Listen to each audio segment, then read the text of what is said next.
রাত 1টা বাজে আর আমি এখনো পর্যন্ত ছাদে দাঁড়িয়ে আছি। কেন জানি আজকে আর রুমে যেতে মন চাচ্ছে না। রাতের এই পরিবেশটা অনেক ভালো লাগছে, কিন্তু আমার মনের ভিতর কাল বৈশাখী ঝড় বয়ে যাচ্ছে।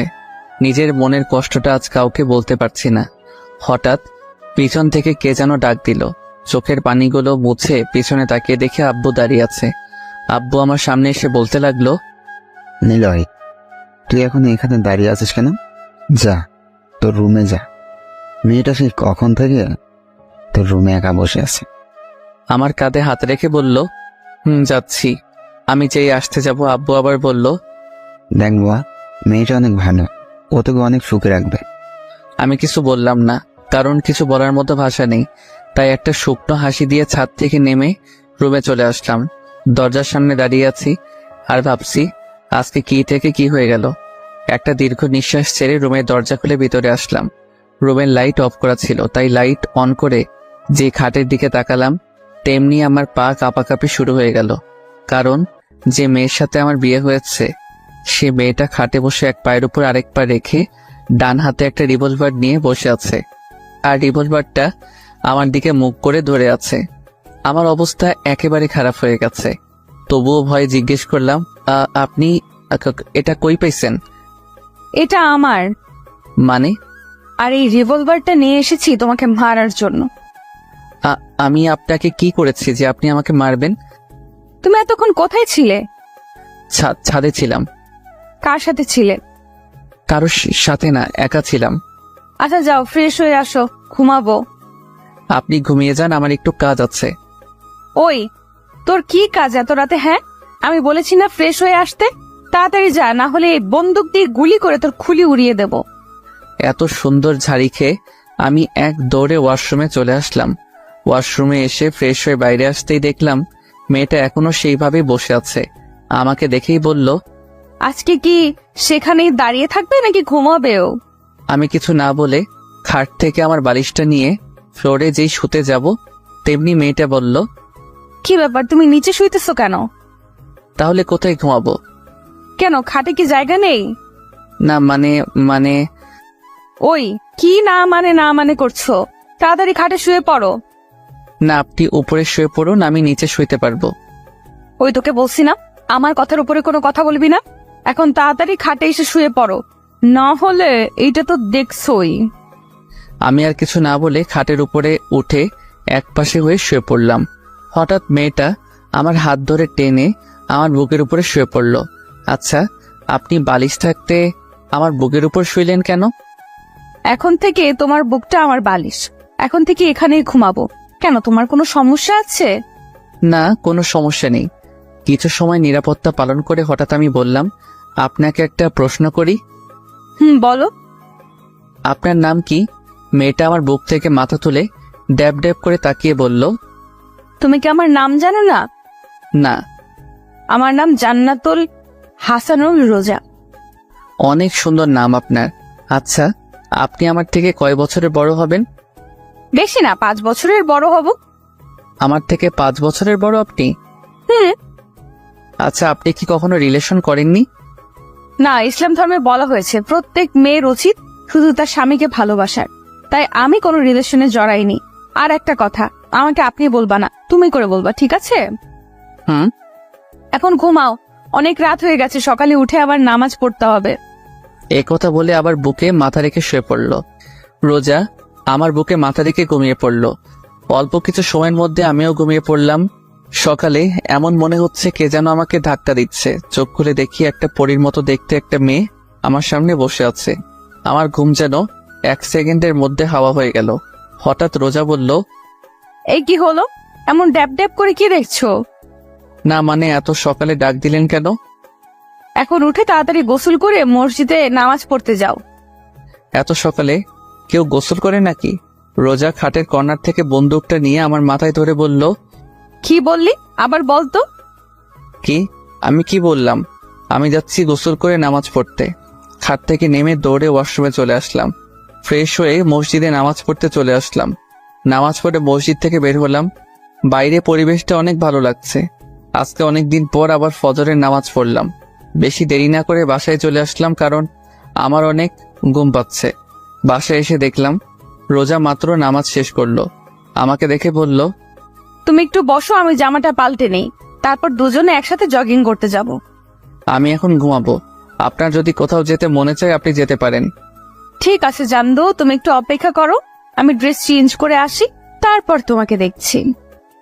আমিও আর বসে না থেকে শুয়ে পড়লাম। হঠাৎ রোজা ওয়াশরুম থেকে বের হয়ে দেখলো আমি শুয়ে পড়ছি। ও আর কোনো কথা না বলে খাটের কর্নার থেকে রিভলভারটা নিয়ে আমার পেটে খোঁচা দিচ্ছে। আমি একটু বিরক্তি নিয়ে চোখ খুলে দেখি রোজা আমার সামনে বসে রিভলভার দিয়ে আমাকে খোঁচাচ্ছে। আমি এক লাফে খাট থেকে নেমে কিছুটা দূরে গিয়ে দাঁড়িয়ে বললাম, আচ্ছা আপনার সমস্যা কি? হ্যাঁ, কিছু একটা হইলে আপনি এই বন্দুকটা দেখে ভয় দেখান। আপনার সমস্যা কি বলেন তো? ফালতু মেয়ে যত সব। রোজা কিছু না বলে রুম থেকে চলে গেল। আমি বেলকনিতে চলে আসলাম। কেন জানি মনের ভিতরে খারাপ লাগতেছে। মেয়েটাকে একটু বেশি বলে ফেলেছি মনে হয়। বেলকনিতে বসে এগুলো ভাবছিলাম। হঠাৎ রোজা আমার পাশে এসে বসলো। আমি অদ্ভুত দৃষ্টিতে ওর দিকে তাকিয়ে আছি, কারণ কিছুক্ষণ আগে আমি এই মেয়েকে এত কথা বললাম, আর এই মেয়ে এখন হাসি খুশি হয়ে আমার পাশে বসে কফি খাচ্ছে। আমাকে এভাবে ওর দিকে তাকিয়ে থাকতে দেখে রোজা ওর কফির মুখটা আমার দিকে বাড়িয়ে দিল। নাও, তাড়াতাড়ি কফিটা খেয়ে নাও, না হলে ঠান্ডা হয়ে যাবে। না, আমার এখন কফি খাওয়ার মুড নেই। ওই তোরে খাইতে কইছি না, তুই আমার উপর আবার কথা বলতেছিস কেন? না মানে, ওই কি মানে, কফি খাবি নাকি গুলি খাবি? আমি কিছু না বলে রোজার হাত থেকে কফির মগটা নিয়ে নিলাম। রোজা মুচকি এসে বলল, আমার শোনাটা। আমি কিছু না বলে কফি খাচ্ছি। হঠাৎ আমি বললাম, সরি। কিসের জন্য? না মানে, কিছুক্ষণ আগে তোমার সাথে খারাপ ব্যবহার করেছিলাম, তাই সরি। না, আমি কিছুই মনে করিনি। কি অদ্ভুত মেয়ে, এত জোরে ধমক দিলাম আর এই মেয়ে বলছে কিছুই না। রোজা আমার সাথে চেপে বসলো। আমি যে উঠতে যাব তেমনি রোজা আমাকে টান মেরে বসিয়ে বলল, ওই কোথায় যাচ্ছ? রুমে। না, রুমে যাওয়ার কোনো প্রয়োজন নেই, এখানেই বসে থাকো। দেখো সকালের পরিবেশটা কত সুন্দর। আমি এক মনে রোজার দিকে তাকিয়ে আছি। এই মেয়েটা অনেক অদ্ভুত, আবার মায়াবীও। মাত্র কালকে দেখা হলো, আর এমন দেখাচ্ছে যে সে আমাকে আরো অনেক বছর আগে থেকে ভালোবাসে। ডাইনিং টেবিলে বসে আছি, আম্মু আর রোজা রান্নাঘরে কাজ করছে। আব্বু, তোমরা আমার সাথে এমন করলে কেন? আব্বু আর নেহা চোখ বড় বড় করে তাকিয়ে আছে। হঠাৎ আব্বু বলল, আমরা আবার তোর সাথে কি করলাম? কিছু জানো না তাই না? আরে কি হয়েছে বলবি তো? তোমরা আমার থেকে 5 বছর বড়। এক মেয়েকে আমার সাথে বিয়ে দিয়েছো, কেন করলে আমার সাথে এমন? শোন নীল, বাবা মা সন্তানের জন্য যা করে তা ভালোর জন্য করে। দেখিস তুইও রোজার সাথে সুখী থাকবি। আব্বু, আমি আরেকজনকে ভালোবাসি, আর আমি এই বিয়ে মানি না। ভাইয়া, কি বলছিস তুই? পাগল হয়ে গেলি নাকি? দেখো নীল, বিয়ে কোনো ছেলে খেলা না, বুঝলে? রোজ এখন থেকে তোমার বউ, এটা ভুলে যেও না। আমি এই বিয়ে মানি না, আর আমি বললাম তো আমি আরেকজনকে ভালোবাসি। তুমি যে মেয়েকে ভালোবাসো সেই মেয়ে একটা বাজে মেয়ে। রাস্তায় রাস্তায় ছেলেদের সাথে চলাফেরা করে, ও তোমাকে নিয়ে খেলছে। আর আমি কিছু বলতে যাব ঠিক সে সময় আম্মু আর রোজা রান্নাঘর থেকে নাস্তা তৈরি করে নিয়ে আসলো। রোজা এসে আমার পাশে বসলো। সবাই একসাথে নাস্তা খাওয়া শুরু করলাম। সবাই কথা বলতেছে, কিন্তু আমি কোনো কথা বলতেছি না, কারণ আমার তাদের সাথে কথা বলার কোনো মুড নাই। তাই আমি আমার মতো খেয়ে বাইরে চলে আসলাম। আমি আড্ডাখানায় আসতেই আমার বন্ধুরা নাইম, তানভীর, সাকিব চায়ের দোকানে বসে আছে। ওদের সামনে আসতেই, কিরে, কালকে আমাদের কিছু না বলেই ভার্সিটি থেকে এইভাবে চলে আসছিলি কেন?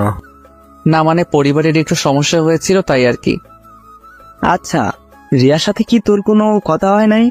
কাল থেকে ও আমাদের কল দিচ্ছে তোর কথা জিজ্ঞেস করার জন্য, আর আমরাও তোকে কল দিলাম, কিন্তু তোর ফোন বন্ধ দেখাচ্ছে।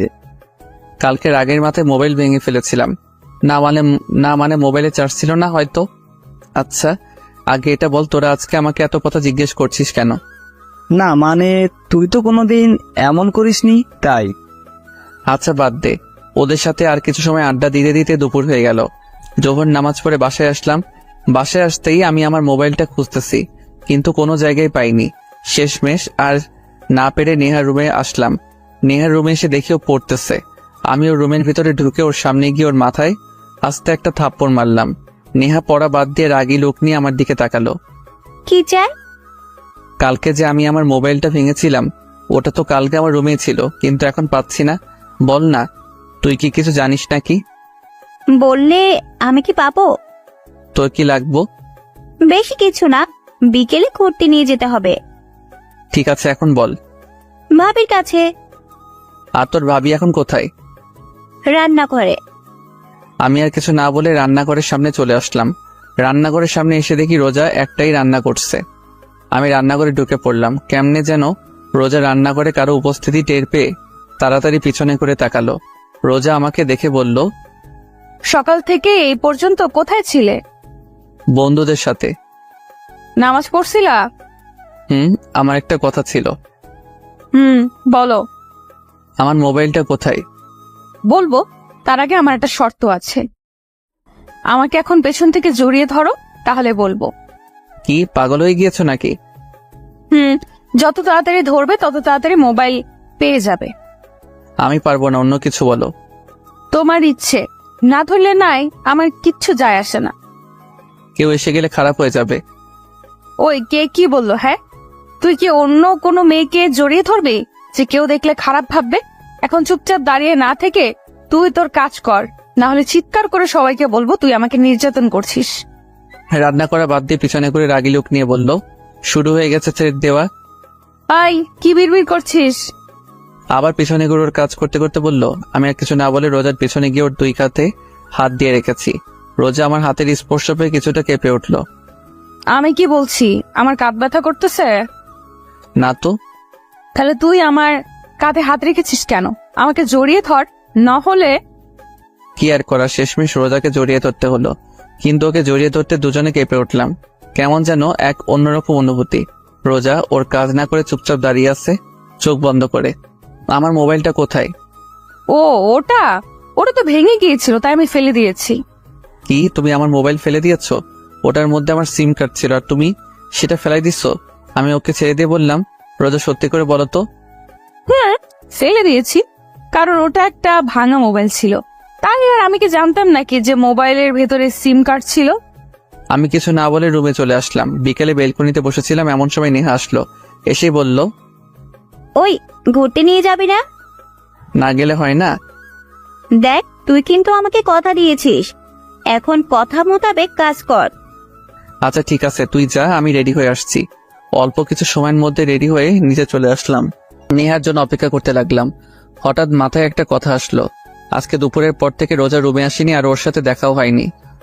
হঠাৎ নেহা আমার সামনে এসে বলল, চল ভাইয়া, আমরা রেডি।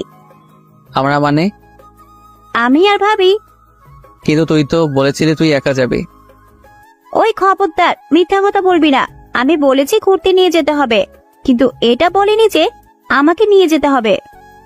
আচ্ছা ঠিক আছে, তোর ভাবি কই?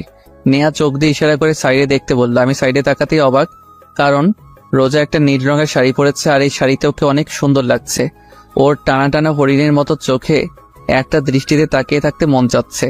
রোজা আমাকে এইভাবে ওর দিকে তাকিয়ে থাকতে দেখে ও লজ্জায় লাল হয়ে গেল। আমার দুজনের অবস্থা দেখে নেহা বলল, ওই, আজকে কি তোমরা যাইবা নাকি এখানে একজন আরেকজনের দিকে তাকায় থাকবা? নেহার কথা শুনে আমাদের দুজনের ঘোর কাটলো। চলো। আমি গাড়ি ড্রাইভ করছি, আর পিছনে রোজা আর নেহা কথা বলেই যাচ্ছে। থামার কোনো নামই নেই। ওদের কথা শুনে মন চাচ্ছে গাড়ি থেকে লাফ দিই। হঠাৎ নেহা বলল, ভাইয়া, ওই দোকানদারটার সামনে গাড়ি থামা। কেন? ফুচকা খাবো তাই। এখন কথা কম বলে গাড়ি থামা।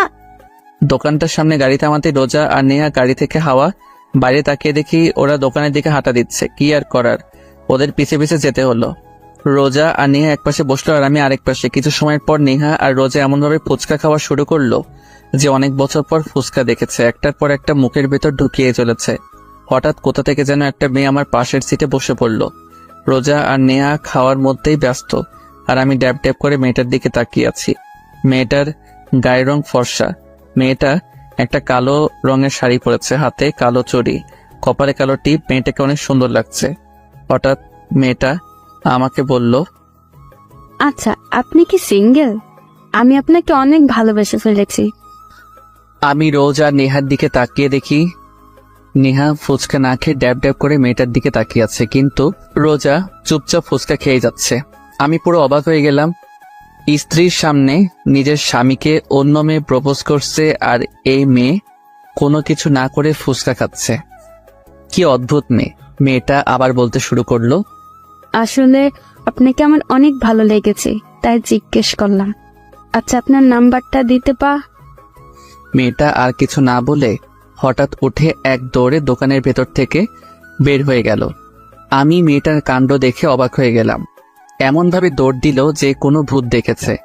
আমি নেহার দিকে তাকিয়ে দেখি ও রোজার দিকে তাকিয়ে আছে। আমি রোজার দিকে তাকাতেই আমার গলা শুকিয়ে কাঠ হয়ে গেছে, কারণ রোজা সেই রিভলভারটা টেবিলের উপর রাখা, আর ও চুপচাপ ফুচকা খাচ্ছে যেন কিছুই না। নেহা এমনভাবে রোজার দিকে তাকিয়ে আছে যে ওর চোখ এখনই বের হয়ে আসবে। আমি কাঁপা কাঁপা কণ্ঠে বললাম, এটা এখানে কোথা থেকে আসলো? ভাবি তার ব্যাগ থেকে বের করলো। রোজা নেহার আর আমার অবস্থা দেখে হেসে উঠল। নেহার কানে কানে কি যেন বলল। হঠাৎ নেহা চিৎকার করে বলে উঠল, সিরিয়াসলি? ও জানে? না। বলেই ওরা দুজন আমাকে দেখে হেসে গড়াগড়ি খাচ্ছে। আমার অবস্থা খারাপ। তাড়াতাড়ি করে এক গ্লাস পানি খেলাম, বিল দিয়ে এসে গাড়িতে বসলাম। আমি গাড়ি ড্রাইভ করছি, আর ওরা দুজন কি নিয়ে যেন হাসাহাসি খাচ্ছে। আচ্ছা, তুমি কি সবসময় তোমার সাথে এই রিভলভারটা নিয়ে চলাফেরা করো? ভয় করে না? যেমন? যদি কোনোদিন তোমার কাছে বন্দুক দেখে পুলিশ তোমাকে ধরে নিয়ে যায়? আমার কথা শুনে ওরা দুজন আবার হাসতে হাসতে গড়াগড়ি খাচ্ছে। আরো কিছু সময় ঘোরাঘুরি করে রাতে বাসায় আসলাম। রাতে রোজা ওয়াশরুমে গেছে। এই সুযোগে আমি রুমে থেকে বের হয়ে নেহার রুমের সামনে আসলাম। ওর রুমে এসে দেখি ও মোবাইল চালাচ্ছে। নেহা আমাকে ওর রুমে দেখে মোবাইল চালানোর বাদ দিয়ে বলল, ভাইয়া তুই কিছু বলবি? তোকে একটা কথা জিজ্ঞেস করার ছিল। বল। তোর ভাবি ওই সময় তোর কানে কানে কি বলছিল? সেটা তো বলা যাবে না। কেন? এটা ভাবি আর আমার সিক্রেট। তাই তোকে বলা যাবে না। আর অন্যের পার্সোনাল ব্যাপার জানতে তো লজ্জা করে না? নেহার কথা শুনে আমি আহত দৃষ্টিতে ওর দিকে তাকিয়ে আছি। আমার বোন মির্জাফর আর আমি জানতাম না। হঠাৎ পিছন থেকে রোজা বলে উঠল, একদম ঠিক কথা বলেছ নেহা। বলেই নেহার পাশে গিয়ে দাঁড়ালো। আমি রোজার দিকে রাগে দৃষ্টিতে তাকালাম, আর কিছু না বলে রুম থেকে বের হয়ে ছাদে গিয়ে দাঁড়ালাম। কিছু সময় পর রোজাও আমার পাশে এসে দাঁড়ালো। আমি রোজার দিকে তাকিয়ে আছি। ওকে অনেক মায়াবী লাগছে। মেয়েটাকে বোঝা প্রচুর মুশকিল। এমন মনে হয় মেয়েটার মনে অনেক রহস্য লুকানো। হঠাৎ রোজা বলল, রাতের এই পরিবেশটা অনেক ভালো লাগে, তাই না? রোজার দিকে তাকিয়ে বললাম, জানো, আমার একটা ফ্রেন্ড ছিল, ওর সাথে সবকিছু শেয়ার করতাম। প্রতিদিন রাতে ওর সাথে ছাদে বসে অনেক আড্ডা দিতাম। ওকে ছাড়া আমার একদিনও ভালো লাগতো না। কিন্তু এইটুকু বলে রোজা কাঁদতে কাঁদতে ফ্লোরে বসে পড়ল। ও এমনভাবে কান্না করছে যে ও ওর জীবন থেকে বেশ মূল্যবান কিছু হারিয়ে ফেলেছে। ওর এইভাবে কান্না কেন যেন আমার আর সহ্য হচ্ছে না। বুকের ভিতর কেমন যেন লাগছে। আমি রোজার পাশে বসে ওর কাঁধে হাত রাখলাম। কি হয়েছিল সেই দিন? আর তুমি এমনভাবে কান্না করছো কেন? রোজা কিছু না বলে আমাকে আষ্টে পৃষ্ঠে জড়িয়ে ধরল, আর আরো জোরে কান্না করতে লাগলো। কান্না করতে করতে হঠাৎ রোজা বলল, আমার একটা কথা রাখবে? বলো। কখনো আমাকে একা ছেড়ে চলে যাবে না তো? রোজার কথা শুনে আমি চুপ হয়ে গেলাম। ওর এই প্রশ্নের জবাব কি দিব সে উত্তর আমার কাছে নেই। কি হলো, বলো না, তুমি কি কখনো আমাকে ছেড়ে চলে যাবে? আমি চোখের পানি কেন যেন আমার সহ্য হচ্ছে না। কেন যেন ওর প্রতি কোনো এক মায়া সৃষ্টি হচ্ছে। ওর কান্না মাখা মুখ দেখে আমি বলে উঠলাম, না, কোনো দিনও তোমাকে ছেড়ে যাব না। সবসময় তোমার পাশে থাকবো। রোজা কিছু না বলে আমার বুকে মাথা রেখে বসে থাকলো। আর আমি ভাবতে লাগলাম, আমি তো অন্য কাউকে ভালোবাসি, তাহলে রোজাকে এই কথা কিভাবে বলতে পারলাম? রোজা, এই প্রথম আমি রোজার নাম বলে ডাক দিলাম। রোজা। রোজা এখনো নিশ্চুপ থাকায় বুঝতে পারলাম ও ঘুমিয়ে পড়েছে। রাত 11টা বেজে গেছে, আর আকাশের অবস্থা দেখে বোঝা যাচ্ছে বৃষ্টি আসতে পারে। তাই বেশি দেরি না করে রোজাকে সাবধানে কোলে তুলে নিলাম। ছাদ থেকে নেমে রুমে যাচ্ছি, এমন সময় আমাদের সামনে নেহা এসে হাজির। তো এত রাতে কোথা থেকে আসা হলো? চুপ, আসতে বলো, রোজা ঘুমিয়ে পড়েছে। ও, তুই কি করছিস? এত রোমান্টিক একটা সময়, ভাবি তোর কোলে একটা ছবি তুলে নেই। নেহার ছবি তোলা হয়ে গেলে আমরা রুমে চলে আসলাম। রোজাকে বিছানায় শুয়ে দিলাম। আমি ওর অপর পাশে শুয়ে পড়লাম, রোজার দিকে মুখ করে। ঘুমন্ত অবস্থায় রোজাকে অনেক মায়াবতী লাগছে। কান্না করার ফলে ওর দু চোখ ফুলে গেছে, নাক লাল হয়ে গেছে। ওকে দেখে আমার এক অন্যরকম অনুভূতি কাজ করছে। কেন যেন এখন আর রিয়ার কথা মনে পড়ছে না। মন চাচ্ছে রোজার সাথেই থাকি সব সময়। এইসব ভাবতে ভাবতে কখন যে ঘুমিয়ে পড়লাম মনে নেই। সকালে ঘুম থেকে উঠে দেখলাম রোজা আমার বুকের উপরে মাথা রেখে গুটিসুটি মেরে শুয়ে আছে। রোজাকে বুকের উপর থেকে সরিয়ে একপাশে শুয়ে দিলাম। আমি উঠে ওয়াশরুমে চলে আসলাম। কিছু সময় পর ফ্রেশ হয়ে নিচে আসলাম। কি রে, রোজা কোথায়? ও ঘুমাচ্ছে। ও, তো এখন কি ভার্সিটিতে যাবা? হুম, নেহা কি যাবে না? নেহা তো ওর ফ্রেন্ডদের সাথে চলে গেছে। ও, কিছু সময় পর ভার্সিটির উদ্দেশ্যে রওনা দিলাম।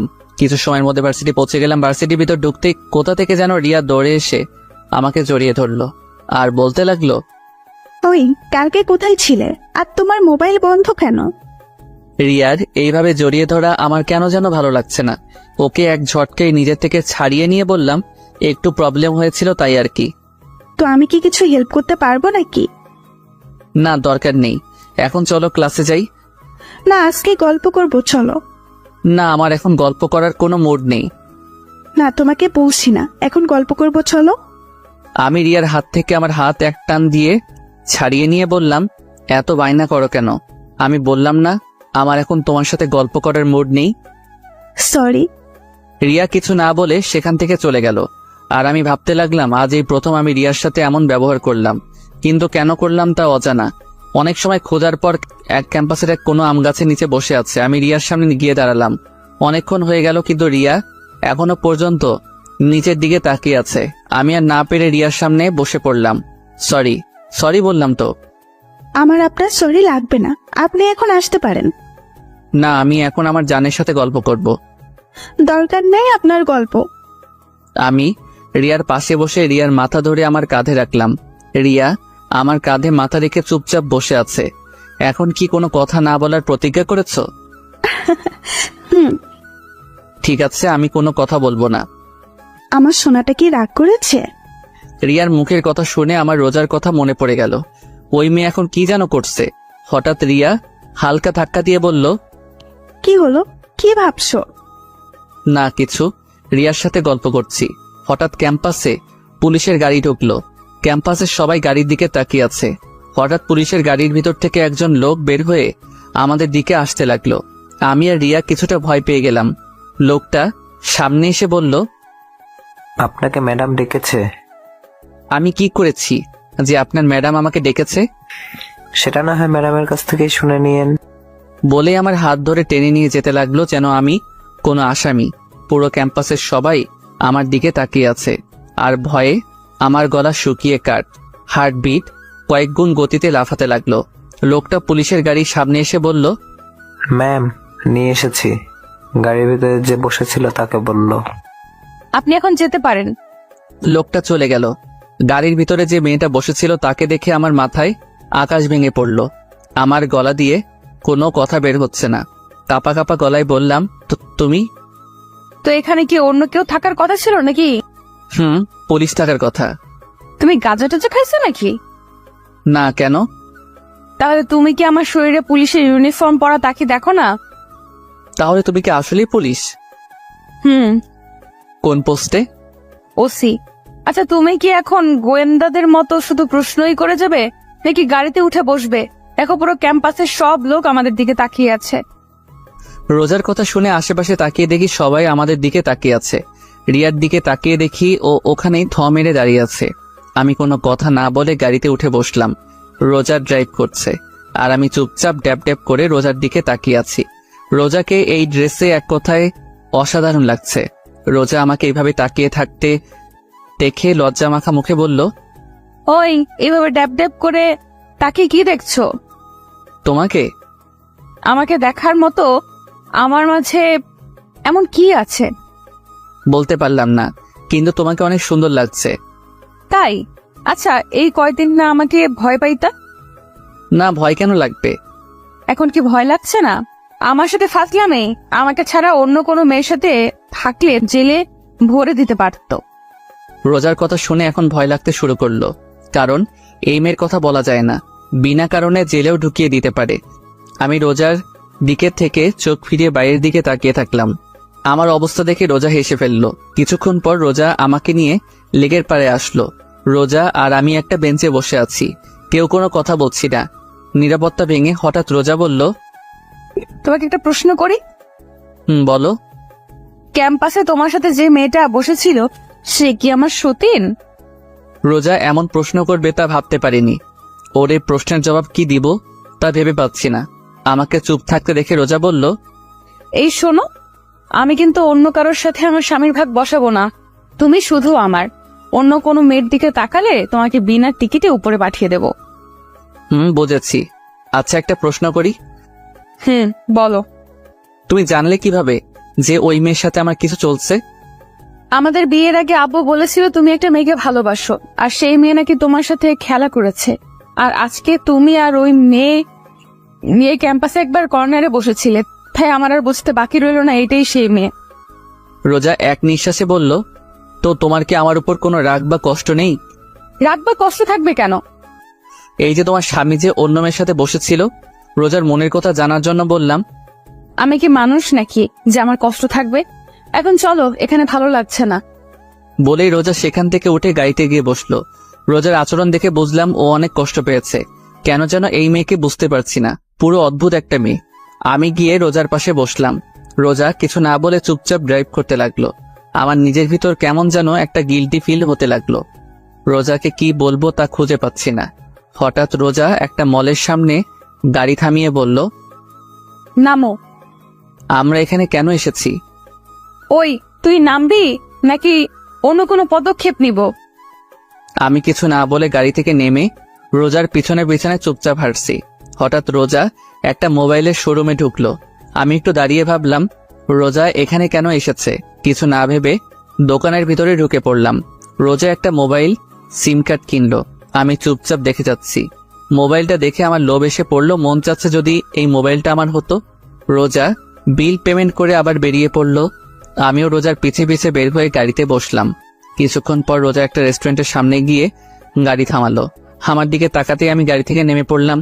রোজা আর আমি রেস্টুরেন্টে থেকে লাঞ্চ করলাম, কিন্তু রোজা আমার সাথে কোনো প্রকার কথাও বলেনি। আর একটা লজ্জাজনক কথা, সব পেমেন্ট রোজাই করেছে, কারণ আমি বেকার। কিছু সময়ের পর দুজনেই বাসায় চলে আসলাম। বাসায় আসতেই আম্মু রোজাকে ডাকলো। রোজা কিছু না বলে রুমে চলে গেল। আম্মু আমাকে দেখে আমার সামনে এসে বলল, কি রে, রোজার আবার কি হলো? কই কিছু না তো। দেখ নীল, আমার সাথে মিথ্যা কথা বলবি না, বল কি হয়েছে? ও আমার সাথে একটু রাগ করেছে, এটুকুই। আর কি নিয়ে রাগ করেছে? তেমন কিছু না, আমি এখন রুমে গেলাম বলে ওখান থেকে চলে আসলাম। রুমের সামনে এসে দেখি রোজা মার্কেট থেকে যেই মোবাইলটা কিনেছিল সেটা চালাচ্ছে। আমাকে দেখেও না দেখার ভান করে এক মনে মোবাইল চালাতে লাগলো। আমিও কিছু না বলে ওয়াশরুমে চলে গেলাম। ওয়াশরুমে এসে ভাবতে লাগলাম যে ওর রাগ ভাঙানো যায় কিভাবে, কিন্তু কোনো আইডিয়া পেলাম না। ওয়াশরুম থেকে বের হয়ে দেখলাম রোজা আগের মতোই খাটে বসে মোবাইল গোতাচ্ছে। আমি চুপচাপ রোজার পাশে গিয়ে বসে থাকলাম, কিন্তু এই মাইয়ার সেই জায়গায় কোনো খেয়ালই নাই। আমি ড্যাব ড্যাব করে ওর দিকে তাকিয়ে আছি আর ও এক মনে মোবাইলের দিকে। আমি এইবার মাথা নিচু করে বসে রইলাম। হঠাৎ রোজা আমার দিকে ঘুরে বসে একটা মোবাইল বাড়িয়ে দিল। আমি ড্যাব ড্যাব করে ওর দিকে তাকিয়ে আছি। আমাকে এভাবে তাকিয়ে থাকতে দেখেও বলল, এইভাবে তাকানোর কিছুই নেই, তোমার মোবাইল নেই সেই জন্য এটা তোমাকে দিলাম। রোজার দিকে তাকিয়ে মনে মনে বললাম, কিপটুস কিপটা, ও আমাকে ওর পুরনো মোবাইলটা ধরিয়ে দিল। আর আমি ভেবেছিলাম ও আমাকে এই নতুন মোবাইলটা দিবে। আমি মুখ কালো করে রোজার দিকে তাকিয়ে আছি, আর রোজা এই ইমোজির মতো আমার দিকে তাকিয়ে আছে। আমি রোজার হাত থেকে মোবাইলটা নিয়ে নিলাম। হঠাৎ রোজা আমাকে বলল, একটু সামনে এসো, তোমাকে একটা কথা বলার ছিল। আমি রোজার দিকে একটু আগাতেই রোজা বলল, জানো, এই মোবাইলটা আমার অনেক দিন ধরে কেনার শখ ছিল, তাই এটা আমি রেখে দিলাম। আর আমার এই মোবাইলটা যখন পুরাতন হয়ে গেছে, তাই এটা তুমি রেখে দাও। রোজার কথা শুনে আমি হেসে উঠলাম। রোজা আমার দিকে অদ্ভুত দৃষ্টিতে তাকিয়ে আছে। হাসছো কেন? তুমি তোমার মোবাইলটা দিয়ে অনেক বড় উপকার করলা। মানে? তুমি তো আমাকে তোমার মোবাইল দিয়ে দিলে, তাই এখন আর মোবাইল কেনার কোনো প্রয়োজন নেই। আর আব্বু তো জানে যে আমার মোবাইল নেই, আর আব্বুর থেকে মোবাইল কেনার জন্য ফাও টাকা পাবো, বুঝেছো? কিন্তু এই মাইয়া কি পাগল হয়ে গেল নাকি? রোজা হাসতে হাসতে বিছানায় গড়াগড়ি খাচ্ছে, কিন্তু আমি কিছুই বুঝতে পারছি না এখানে হাসার কি আছে। হাসছো কেন? দাঁড়াও, আগে হেসে নেই, তারপর বলছি। আমি কি কোনো যোগ করেছি? হুম। কি? রোজা একটু হাসি থামিয়ে বলল, তোমার মতে আমি কি আমার টাকা দিয়ে এই মোবাইলটা কিনেছি? হুম। এই মোবাইল কেনার টাকা আব্বু আমাকে দিয়েছে, আর বলেছিল তোমাকে একটা ভালো মোবাইল কিনে দিতে। এখন হয়তো বুঝেছো। বলেই আবার হাসতে লাগলো। তোমার আব্বু টাকা দিয়েছিল আমাকে মোবাইল কিনে দিতে? হুম, তোমার আব্বু দিয়েছে। আমি বুকে হাত দিয়ে বিছানায় চিত হয়ে শুয়ে পড়লাম আর বলতে লাগলাম, আমার টাকা আমার মোবাইল অনেক বড় একটা শখ খেয়েছি। আমার অবস্থা দেখে রোজা আমার সামনে এসে বলল, কি হয়েছে তোমার, এমন করছো কেন? আমার টাকা আমার মোবাইল। আচ্ছা, টাকার বদলে অন্য কিছু দিলে হবে নাকি? ওই মোবাইলটা আমাকে দিলে খুশি হতাম। না, তা হবে না, অন্য কিছু লাগলে বলো। না, আমার অন্য আর কিছু লাগবে না বলে যে উঠতে যাব, রোজা আমার বাম হাত ধরে টান মেরে আবার শুয়ে দিয়ে আমার বুকের উপর উঠে বসলো। ওই, কই যাচ্ছ? ও, ওয়াশরুমে যাচ্ছিলাম। কিছু সময় আগে না ওয়াশরুমে গিয়েছিলে? আবার যেতে মন চাচ্ছিল। কেন, ওয়াশরুমে কি ওই ডাইনি বুড়ি রিয়া আছে নাকি? হুম। কি বললি, আবার বলতো। না মানে কি না মানে বলছিস, ভালো মতো বল। আমি যেই কিছু বলতে যাব তার আগেই রোজা ওর মুখ আমার মুখের সামনে নিয়ে আসলো। রোজার নিঃশ্বাস আমার মুখে পড়ছে আর আমার নিঃশ্বাস রোজার মুখে। রোজা কিছুটা কেঁপে উঠল। ও এক দৃষ্টিতে আমার চোখের দিকে তাকিয়ে আছে। আমি চোখ সরিয়ে নিলাম। যেই রোজাকে সরাতে যাব তার আগেই রোজা আমার ঠোঁটের ওইতে নিয়ে নিল। প্রায় 6 মিনিট পাগলের মতো কিস করার পর হঠাৎ আমার নিঃশ্বাস বন্ধ হয়ে যাচ্ছে, তাই রোজাকে ধাক্কা দিয়ে সরিয়ে ফেললাম। দুজনেই হাঁপাতে লাগলাম। রোজা বলল, ওই, তুমি আমাকে সরালে কেন? এমন পাগলের মতো কেউ কাউকে কিস করে? আর একটু হলেই তো মরে গিয়েছিলাম। আমার স্বামীকে আমি মেরে ফেলবো, কিস করবো, তাতে তোমার কি? আচ্ছা, তোমার কি লজ্জা করে না? কেন লজ্জা করবে? তোমার থেকে বয়সে একটা ছোট ছেলেকে কিস করতে? আর এই বয়সে কম ছেলেটা আমার স্বামী, তাই আমার যা মন চাইবে আমি তাই করব। বলেই রোজা চলে গেল আর আমি ছাদে চলে আসলাম। ছাদে এক কর্নারে দাঁড়িয়ে ভাবতে লাগলাম, এখন মনে হচ্ছে রোজার জন্য আমার মনে ভালোবাসা জন্ম নিয়েছে। ওর এই পাগলামোগুলো কেন যেন ভালো লাগছে। তাহলে কি আমি রোজাকে ভালোবেসে ফেলেছি? কিন্তু আমি তো রিয়াকে ভালোবাসি। রাতে সবার সাথে খাওয়া দাওয়া করে রুমে এসে খাটে বসে রোজার দেওয়া মোবাইলটা হাতে নিয়ে দেখতে লাগলাম আর ভাবছি মোবাইলটা চালু করব নাকি। বেশি কিছু না ভেবে মোবাইলটা অন করলাম। মোবাইলের ওয়ালপেপার দেখে আমি একটু অবাক হলাম, কারণ সেদিন রাতে নেহা আমার আর রোজার যে ছবিটা তুলেছিল সেটা দিয়ে রেখে, তার মানে সেই রাতের ঘটনা রোজা নেহার থেকে শুনেছে। ওসব ভাবছি, হঠাৎ রোজা রুমে ঢুকলো। কিছু না বলে রুমের দরজা লাগিয়ে আমার সামনে এসে বলল, আমি এখন ঘুমাবো। তো ঘুমিয়ে যাও, আমি কি তোমাকে ধরে রেখেছি নাকি? তুমি কি ঘুমাবে না? হুম। তাহলে ঘুমাও, এত রাতে ফোন চালাচ্ছ কেন? তুমি ঘুমিয়ে পড়ো, আমি একটু পর ঘুমাবো। বুঝেছি, ভালোভাবে বললে হবে না। বলেই রোজা খাটের উপর উঠে আমার হাত থেকে মোবাইলটা নিয়ে নিল। আমি শুধু নির্বাক দর্শক হিসেবে তাকিয়ে আছি। মোবাইলটা সাইডে রেখে আমার হাত টান মেরে শুয়ে দিয়ে ও আমার বুকের উপর শুয়ে পড়ল। আমি এখনো নির্বাক দর্শক হিসেবে তাকিয়ে আছি। এটা কি হলো? কোথায় আবার কি হলো? তুমি আমার উপর কেন শুয়েছ? বিছানায় তো বালিশ আছে, ওখানে সব। আমার বালিশ শুধু তুমি। হ্যাঁ নয় হ্যাঁ। এখন কথা কম বলে শুয়ে পড়ো, অনেক রাত হয়েছে। আমি আর কিছু বললাম না, কারণ এই মেয়ের সাথে কথায় পেরে ওঠা অসম্ভব। কিছুক্ষণের মধ্যে আমরা ঘুমিয়ে পড়লাম। সকালে ঘুম থেকে উঠে দেখলাম রোজা প্রতিদিনের মতো আমার বুকের উপর মাথা রেখে শুয়ে আছে। আজকে কেন জানি ওর এইভাবে শুয়ে থাকা আমার ভালো লাগছে। আমার ডান হাতটা দিয়ে ওর মুখের উপর আসা চুলগুলো ওর কানের পিছনে গুঁজে দিলাম। ও কিছুটা নেড়ে উঠল। কিছুক্ষণ এক দৃষ্টিতে ওর দিকে তাকিয়ে থাকলাম। ওকে অনেক রূপবতী দেখাচ্ছে। রোজাকে সাবধানে বুকের উপর থেকে উঠিয়ে সাইডে শুয়ে দিলাম। আমি উঠে ফ্রেশ হয়ে নাস্তা করে ভার্সিটির উদ্দেশ্যে বেরিয়ে পড়লাম। রিয়াকে কি বলবো তা ভাবতে ভাবতে ভার্সিটির সামনে চলে আসলাম। ভার্সিটির সামনে আসতে দেখলাম রিয়া গেটের সামনে দাঁড়িয়ে আছে। ওকে দেখে বোঝা যাচ্ছে ও কারোর জন্য অপেক্ষা করছে। হঠাৎ রিয়া আমাকে দেখে আমার সামনে দৌড়ে আসলো আর এসেই বলতে লাগলো, তুমি ঠিক আছো তো? কি হয়েছে তোমার? আর এমন দেখাচ্ছে কেন তোমাকে? কালকে ওই পুলিশ তোমাকে ধরে নিয়ে গেল, সেটা নিয়ে আমি অনেক টেনশনে ছিলাম। ও, ওটা আমার এক পরিচিত কাজিন ছিল। ও, আমি তো ভয় পেয়ে গেছিলাম। আচ্ছা, এটা বলো এখানে কার জন্য অপেক্ষা করছিলা? তোমার জন্য অপেক্ষা করছিলাম। কেন? আজকে সারাদিন তোমাকে নিয়ে ঘুরবো। তাই? হুম, তো কোথায় যাইবা এখন? লেকের পাড়ে যাবো, চলো। ঠিক আছে চলো। আমি আর রিয়া রিক্সায় উঠলাম। রিক্সা চলছে তার আপন গতিতে। রিয়া আমার এক হাত ঝাপটে ধরে বসছে। ওর এইভাবে আমার হাত ধরে থাকা কেন জানি ভালো লাগছে না। কিছু সময়ের মধ্যে লেকের পাড়ে এসে পড়লাম। রিক্সা ভাড়া মিটিয়ে আমি আর রিয়া পাশাপাশি হাঁটছি। হঠাৎ রিয়া বলল, চলো ওখানে বসি। ঠিক আছে। রিয়ার আর আমি পাশাপাশি বসলাম। অনেক সময় হয়ে গেল কিন্তু দুজনেই চুপচাপ বসে আছি। কিছু সময় পর হঠাৎ রিয়া বলল, একটা কথা জিজ্ঞেস করার ছিল। বলো, কি জিজ্ঞাসা করতে চাও? সত্যি কথা বলবে তো? বলো, কি এমন কথা? তুমি কি আমার থেকে কিছু লুকাচ্ছ? আমি রিয়ার কথার উত্তর কি দিব সেটা ভাবছি। ওকে কি সত্যিটা বলে দিব নাকি? আমাকে চুপ থাকতে দেখে রিয়া বলল, কি হলো, কি ভাবছো? না কিছু না। তুমি কি বলছিলে? আমি বলছিলাম যে তুমি কি আমার থেকে কিছু লুকাচ্ছ? না মানে আমি আবার তোমার থেকে কি লুকাবো? না মানে তুমি কিছুটা বদলে গেছো, আগের মতো আর নেই। আমি আগের মতোই আছি। আচ্ছা বাদ দাও এই টপিক।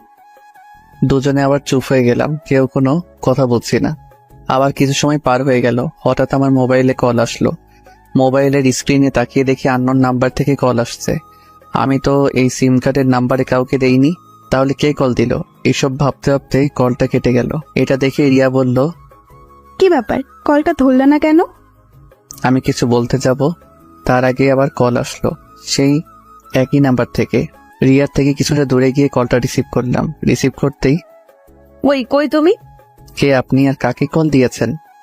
ওই আমি রোজা। রোজা? আমি এখন কই তুমি? আমি তো এখন ভার্সিটিতে আছি। সত্যি তো? হুম। ঠিক আছে, বাই। রোজা কলটা কেটে দিল। রোজার গলার আওয়াজ শুনে মনে হলো ও কান্না করছে। হঠাৎ রিয়া আমার পাশে এসে দাঁড়ালো। কি ব্যাপার, কে কল করেছিল? আব্বু। কি বললো? আরে তেমন কিছু না, এমনি কল দিয়েছিল। তুমি আমার থেকে কিছু লুকাচ্ছ না তো? আরে বাবা, আমি আবার কি লুকাবো। আচ্ছা এখন কি খাবে বলো?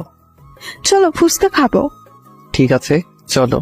তারপর রিয়া আর আমি ফুচকার দোকানে ঢুকলাম। রিয়া ফুচকা খাচ্ছে আর মাঝে মাঝে আমার মুখে একটা ফুচকা তুলে দিচ্ছে। ওর সাথে সময় কাটাতে আমার অনেক ভালো লাগে, কিন্তু আজকে কেন যেন ভালো লাগছে না। মনে শুধু রোজার কথাই মনে পড়ছে। হঠাৎ মনে পড়লো এতক্ষণে তো ভার্সিটির সময় শেষ। হঠাৎ আমার মোবাইলে আবার কার যেন কল আসলো। পকেট থেকে মোবাইলটা বের করে স্ক্রিনে তাকিয়ে দেখি রোজা আবার কল করেছে। কিছু না ভেবে কলটা কেটে দিলাম। কলটা কেটে দিয়ে রিয়াকে বললাম, রিয়া আমার এখন যেতে হবে, একটা জরুরি কাজ আছে। না, আজকে আমরা সারাদিন ঘুরবো, তোমাকে আজকে সারাদিন আমার সাথে থাকতে হবে। রিয়া প্লিজ বোঝার চেষ্টা করো, আমার এখন যেতে হবে। রিয়া হালকা কেঁপে উঠল, কারণ আমি কখনো ওর সাথে এভাবে কথা বলিনি। আচ্ছা ঠিক আছে যাও। আর সরি। আমি বুঝতে পারলাম ওর সাথে এমনভাবে কথা বলা ঠিক হয়নি। আমি রিয়াকে বুকের সাথে জড়িয়ে ধরে বললাম, সরি, প্লিজ কষ্ট পেও না, একটু রাগ উঠে গিয়েছিল। প্লিজ সোনা, কথা বলো প্লিজ। তুমি বদলে গিয়েছো, তুমি আর আগের মতো নেই। বলেই রিয়া সেখান থেকে চলে গেল। আমি বিল পেমেন্ট করে দোকান থেকে বের হয়ে আসলাম।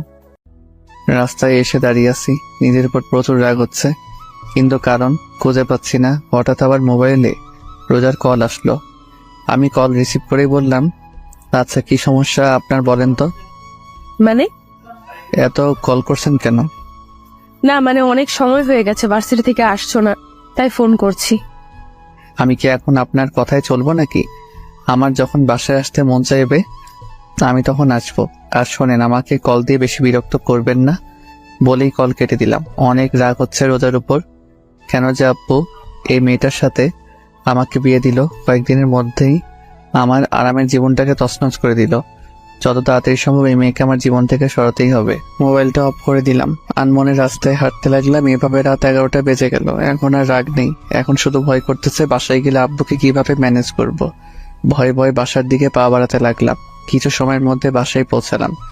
ডুপ্লিকেট চাবি দিয়ে বাসার দরজা খুলে টিপে টিপে হেঁটে হলরুমে সিঁড়িতে উঠতে যাব। হঠাৎ ডাইনিং টেবিলের দিকে চোখ যেতে দেখলাম রোজা চেয়ারে বসে টেবিলের উপরে মাথা রেখে শুয়ে আছে। ওকে দেখে মনে হচ্ছে ও অনেক সময় ধরে এখানে বসেছিল। ওর জন্য একটু খারাপ লাগলো। আস্তে আস্তে রোজার দিকে এগিয়ে গেলাম। রোজার পাশে টেবিলে বসে টেবিলে নক করলাম। 4 থেকে 5 বার টেবিলে আওয়াজ করার পর রোজার ঘুম ভাঙলো। হলরুমের লাইট জ্বালানোই ছিল। রোজার মুখ তুলতেই আমার কলেজা কেঁপে উঠল, কারণ রোজার চোখের নিচে কালি পড়ে গিয়েছে। 2 চোখ একেবারে ফুলে গেছে, নাক ও গাল একেবারে লাল হয়ে আছে। যে মেয়েকে আমি সকালে ভালো দেখেছিলাম, সে মেয়ের অবস্থা দেখে আমার পায়ের নিচের থেকে মাটি সরে গেল। আমি এক দৃষ্টিতে রোজার দিকে তাকিয়ে আছি। হঠাৎ রোজা বলল, ও তুমি আসছো, বসো, তোমাকে খাবার দিচ্ছি।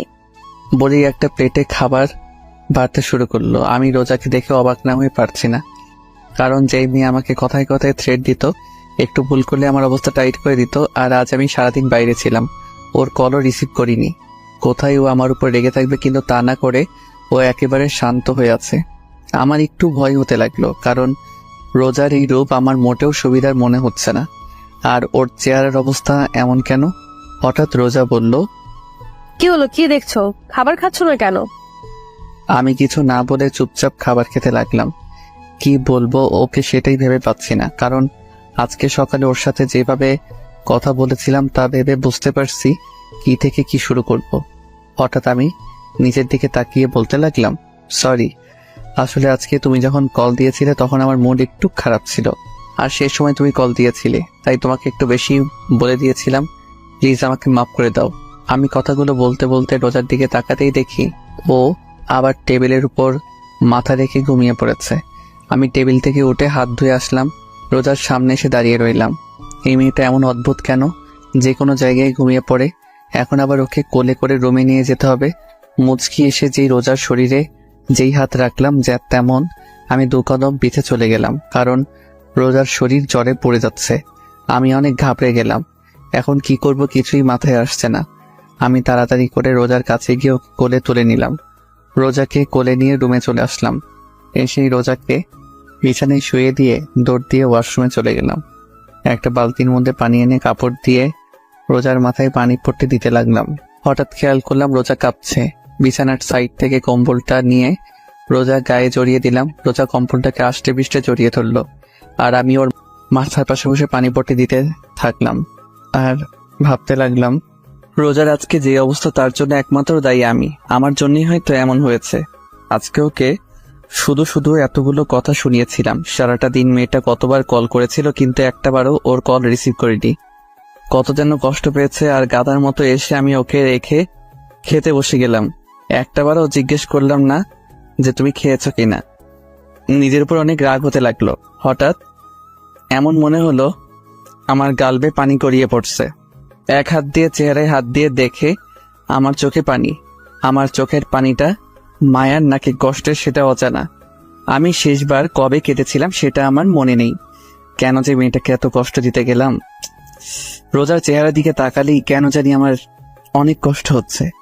এইভাবে সারা রাত রোজার মাথায় পানি ঢালতে ঢালতে সকাল হয়ে গেল। সকাল 6টা। এখন রোজার শরীরের জ্বর কিছুটা কমে এসেছে। হঠাৎ আমি রোজার জামার দিকে খেয়াল করে দেখলাম পানি ঢালতে ঢালতে ওর জামা বেশ খানিকটা ভিজে গিয়েছে। এখন হইল আরেক সমস্যা, রোজার জামা চেঞ্জ করা যায় কিভাবে।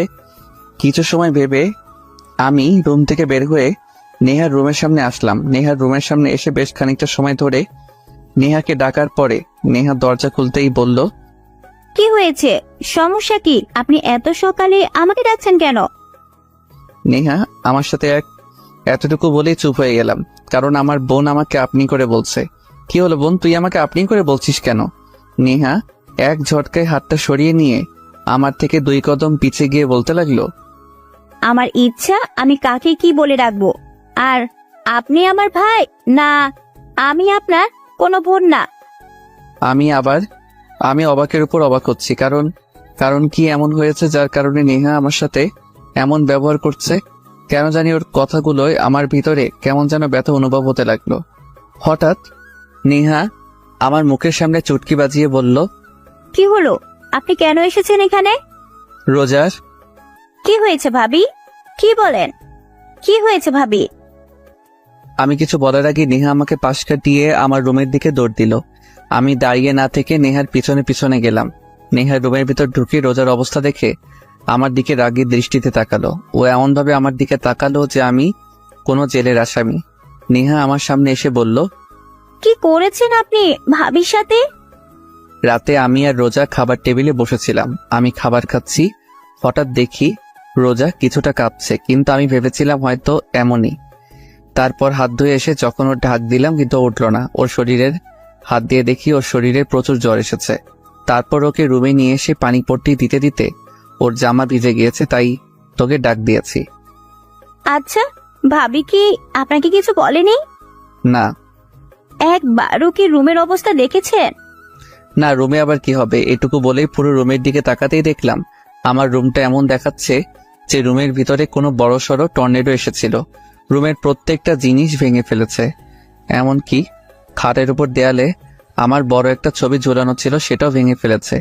আমি নেহার দিকে তাকাতেই নেহা বলল, এগুলো সব আপনার জন্য হয়েছে। আমি যেই কিছু বলতে যাব তার আগে নেহা আমাকে ধাক্কা দিয়ে রুম থেকে বের করে দিল। আমি রুমের বাইরে দাঁড়িয়ে ভাবতে লাগলাম, রোজা কেন ভেঙেছে সবকিছু? ওর কলনা ধরায় কি ও রেগে গিয়ে এগুলো করেছে নাকি অন্য কোনো কারণে? এইভাবে কিছু সময় যাওয়ার পর নেহা রুমের দরজা খুলল। আমি রুমের বাইরে দাঁড়িয়েছিলাম। নেহা আমার সামনে এসে বলল, ভাইয়া, কালকে যদি তুই ভাবির সাথে মিথ্যা কথা না বলতি তাহলে আজকে এমনটা হতো না। কালকে দুপুর থেকে ভাবি কিছু না খেয়ে বসেছিল তোর জন্য। আর তুই বদলে গিয়েছিস ভাইয়া। বলেই নেহা চলে গেল। আমি চুপচাপ দাঁড়িয়ে থাকলাম, আর মাথায় শুধু একটা কথাই আসছে, তাহলে কি রোজা জানতো যে আমি ভার্সিটিতে না গিয়ে রিয়ার সাথে ঘুরতে গিয়েছিলাম, আর কাল থেকেও কিছু না খেয়ে বসেছিল, আর আমি নিজের প্রতি নিজের খুব রাগ হতে লাগলো। কিন্তু এত কিছু হয়ে যাওয়ার পরেও রোজা আমার সাথে রাগে কেন কথা বললো না কেন? আমি রুমের ভিতর আসতেই দেখলাম রোজা ঘুমিয়ে আছে। ওর চেহারা একেবারে শুকিয়ে গিয়েছে, চোখের নিচে কালি জমে গিয়েছে। আমি গিয়ে রোজার পাশে বসলাম, আর এক দৃষ্টিতে ওর চেহারার দিকে তাকিয়ে রইলাম। সকাল 8টার দিকে রোজার ঘুম ভাঙলো। ও চেয়ে দেখে আমি ওর দিকে এক দৃষ্টিতে তাকিয়ে আছি। রোজাও কিছু না বলে চুপচাপ আমার চোখের দিকে তাকিয়ে আছে। হঠাৎ রোজা বলল, কি হয়েছে? আপনি কাঁদছেন কেন? কেন যেন রোজার এই আপনি বলাই মনের মধ্যে কোনো কষ্ট লাগলো না। এমন মনে হচ্ছে আমি আপনি করে বলারই প্রাপ্য। আমি কিছু না ভেবে রোজাকে দুহাত দিয়ে আমার বুকের সাথে চেপে ধরলাম। আমি আজ প্রথমবার রোজাকে নিজের ইচ্ছায় বুকের সাথে জড়িয়ে ধরলাম। রোজা একেবারে চুপ হয়ে আছে, কিছুই বলছে না। এমনিও কোনো নড়াচড়াও করছে না। ওর এইভাবে চুপ করে থাকা আমি মেনে নিতে পারছি না। প্লিজ আমাকে মাফ করে দাও। আমি কালকে তোমার সাথে মিথ্যা কথা বলতে চাইনি, ভয়ে ছিলাম যদি তোমাকে সত্যি কথা বললে যদি তুমি রাগ করতে, তাই। কিন্তু এখন মনে হচ্ছে তোমাকে সত্যি কথা বলে দেওয়াটাই উচিত ছিল। প্লিজ আমাকে মাফ করে দাও কালকে তোমার সাথে বাজে ব্যবহার করার জন্য। তোমাকে একটা কথা বলবো, তার সত্যি সত্যি উত্তর দিবে। বলো, কি জানতে চাও তুমি? তুমি কি রিয়াকে সত্যিই ভালোবাসো? হুম। আমার জন্য কি তোমার মনে কোনো ভালোবাসা নেই? আমার জন্য তোমার মনে একটুও ভালোবাসা জন্মাতে পারিনি? রোজার প্রশ্নের উত্তর আমার অজানা। আমি জানি না আমি রোজাকে ভালোবাসি নাকি ভালোবাসি না, কিন্তু ওকে ছাড়া কথা না বললে আমার মনে কেন যেন শান্তি লাগে না। কেন যেন ওর পাগলামোগুলো আমার ভালো লাগতে শুরু করেছে। তাহলে কি আমি ওকে ভালোবেসে ফেলেছি? কিন্তু আমি তো ভালোবাসি রিয়াকে। আমাকে চুপ থাকতে দেখে রোজা বলল, কি হলো বলো, তুমি কি আমাকে একটুও ভালোবাসো না? জানি না। জানো, আমি কখনো কোনো দিন কোনো রিলেশনে জড়াইনি। আমার শুধু একটাই চাওয়া ছিল, আর তা হলো বিয়ের পর নিজের স্বামীকে ভালোবাসবো, স্বামীর সাথে ছুটিয়ে প্রেম করব। জানো, যখন কলেজে পড়তাম তখন আমার বান্ধবীরা প্রত্যেক দিন ওদের বয়ফ্রেন্ডদের সাথে ঘুরতে যেত। ওরা আমাকে প্রতিদিন বলতো যে আমি যাতে কোনো ছেলের সাথে রিলেশন করি, কিন্তু আমি করতাম না। কারণ ছোট থাকতে আম্মু শিখিয়েছিল ইসলাম ধর্মে রিলেশন করাটা হারাম। তাই আমি ওদের বলতাম আমিও একদিন ঘুরবো আমার স্বামীর সাথে। জানো, আমি চাইলে আমার থেকে বড় আর নইলে আমার সমবয়সী কাউকে বিয়ে করতে পারতাম, কিন্তু আমি আমার থেকে বয়সে ছোট ছেলেকে বিয়ে করার কারণ হচ্ছে তুমি যেন সবসময় আমার কথা শোনো। আমি তোমাকে সবসময় শাসনের উপর রাখি, কারণ তুমি যেন আমার ভয়ে কোনো মেয়ের দিকে না তাকাও। কারণ আমি চাইতাম না যে আমার স্বামী আমাকে রেখে অন্য কোনো মেয়েকে ভালোবাসুক। কিন্তু আমি ভুল ছিলাম, আমার সব কিছু ভুল ছিল। আমি চুপচাপ চেয়ে আছি রোজার দিকে, কোনো ভাষাই খুঁজে পাচ্ছি না কি বলবো। ওর তো এখানে কোনো দোষ নেই, সব দোষ তো শুধু আমি করেছি। আমার জন্য শুধু শুধু কষ্ট পাচ্ছে। চিন্তা করো না, খুব তাড়াতাড়ি তোমাকে আজাদ করে দিব, তারপর তুমি আর রিয়া আরামে থাকতে পারবে। আমার জন্য তোমাদের কারোরই আর কোনো সমস্যা হবে না। আমি চুপচাপ মাথা নিচু করে খাট থেকে নেমে রুমে থেকে বেরোতে যাব, হঠাৎ রোজা পেছন থেকে বলে উঠলো। শোনো, আমি পিছনে ফিরে নিচে তাকিয়ে আছি। Sorry and thanks. কেন? সেটা না হয় রহস্যই থাক। আমি রুম থেকে বের হয়ে আসলাম, কেন জানি মাথাটা প্রচন্ড ব্যথা করছে। এমন মনে হচ্ছে এখনই মাথাটা ফেটে যাবে। রোজার বলা কথাগুলো বারবার কানে বেরিয়ে চলেছে। হঠাৎ দেখলাম নেহা খাবার নিয়ে এখানেই আসছে। আমার সামনে এসে খাবার প্লেটটা এগিয়ে দিল আর বলল, ভাই এটা ধর। কেন? ধরবা নাকি? আমি খাবারের প্লেটটা নেহার হাত থেকে নিতেই ও আমাকে জড়িয়ে ধরে কান্না করে দিল। আমি একটু অবাক হলাম, কারণ কিছু সময় আগে ও আমার সাথে কথা বললো যেন আমি অপরিচিত কেউ, এখন আবার জড়িয়ে ধরে কান্না করছে। বুঝলাম না, সব মাথার উপর দিয়ে বাউন্সার যাইতেছে। তোর আবার কি হলো? এমন মরা কান্না করছিস কেন আর আমাকে জড়িয়ে ধরেছিস কেন? ছাড়। সরি। কেন? তোর সাথে বাজে ব্যবহার করার জন্য। আমি বুঝলাম তুই আমার সাথে এমন আচরণ করার কারণ কি, বুঝিয়ে বলতে একটু। আসলে কালকে ভাবি যথাসময় ডিউটিতে চলে গেল। কিছু সময় পর ভাবি আবার বাসায় আসলো, কিন্তু তখন তার চেহারার রাগে একেবারে লাল হয়ে গিয়েছিল। এমন মনে হচ্ছিল কারোর উপর রেগে আছে।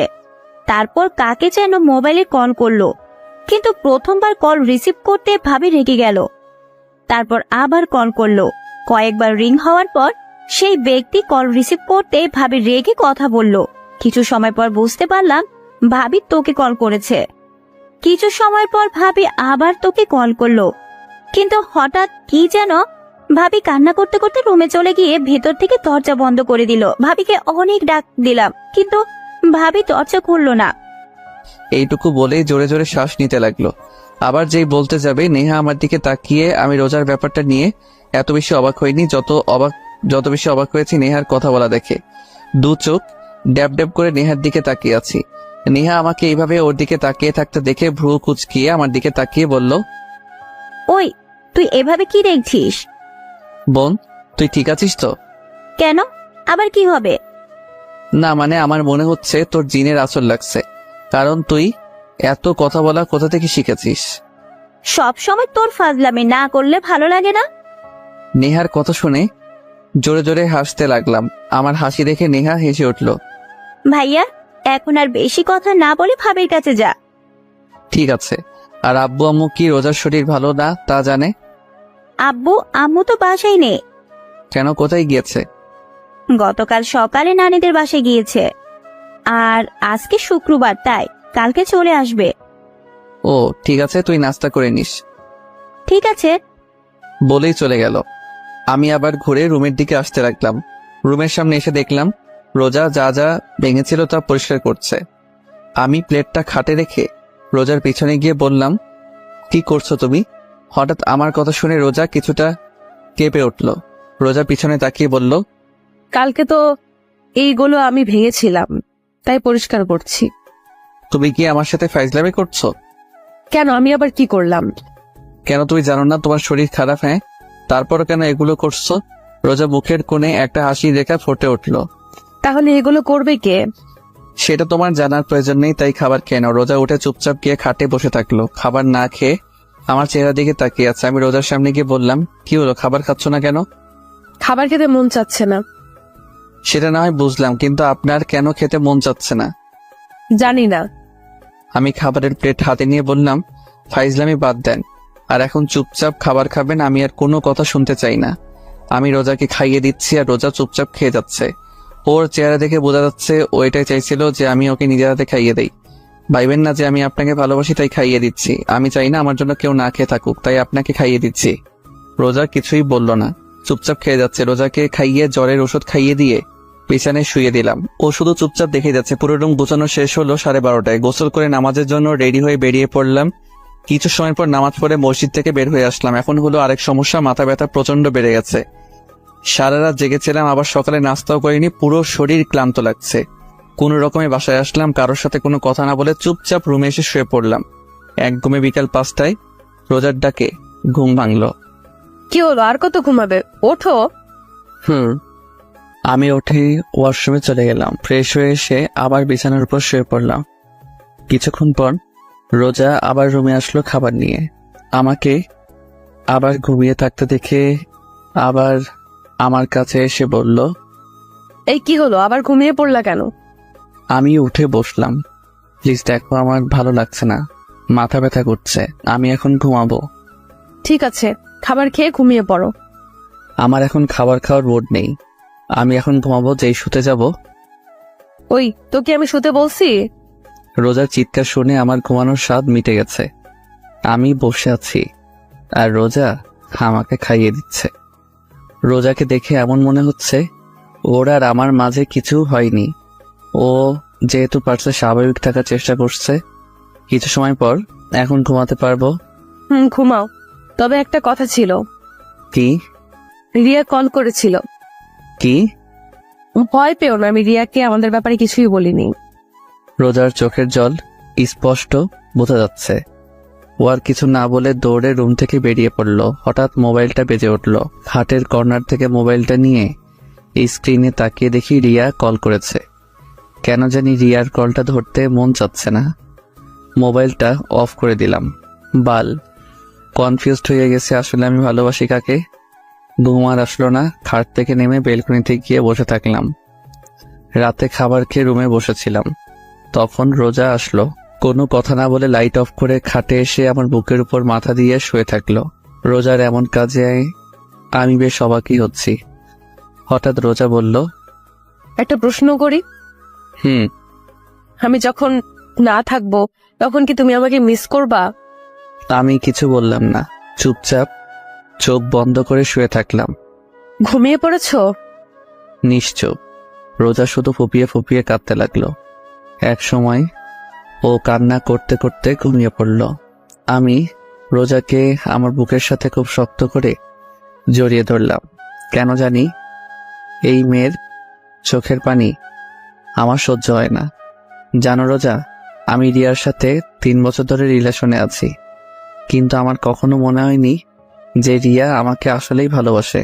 সবসময় এমনই মনে হতো আমাকে ব্যবহার করছে, কিন্তু এখন কেন জানি রিয়ার কথা আর মনে হয় না। মনটা চাই শুধু তোমার কাছে থাকি সব সময়।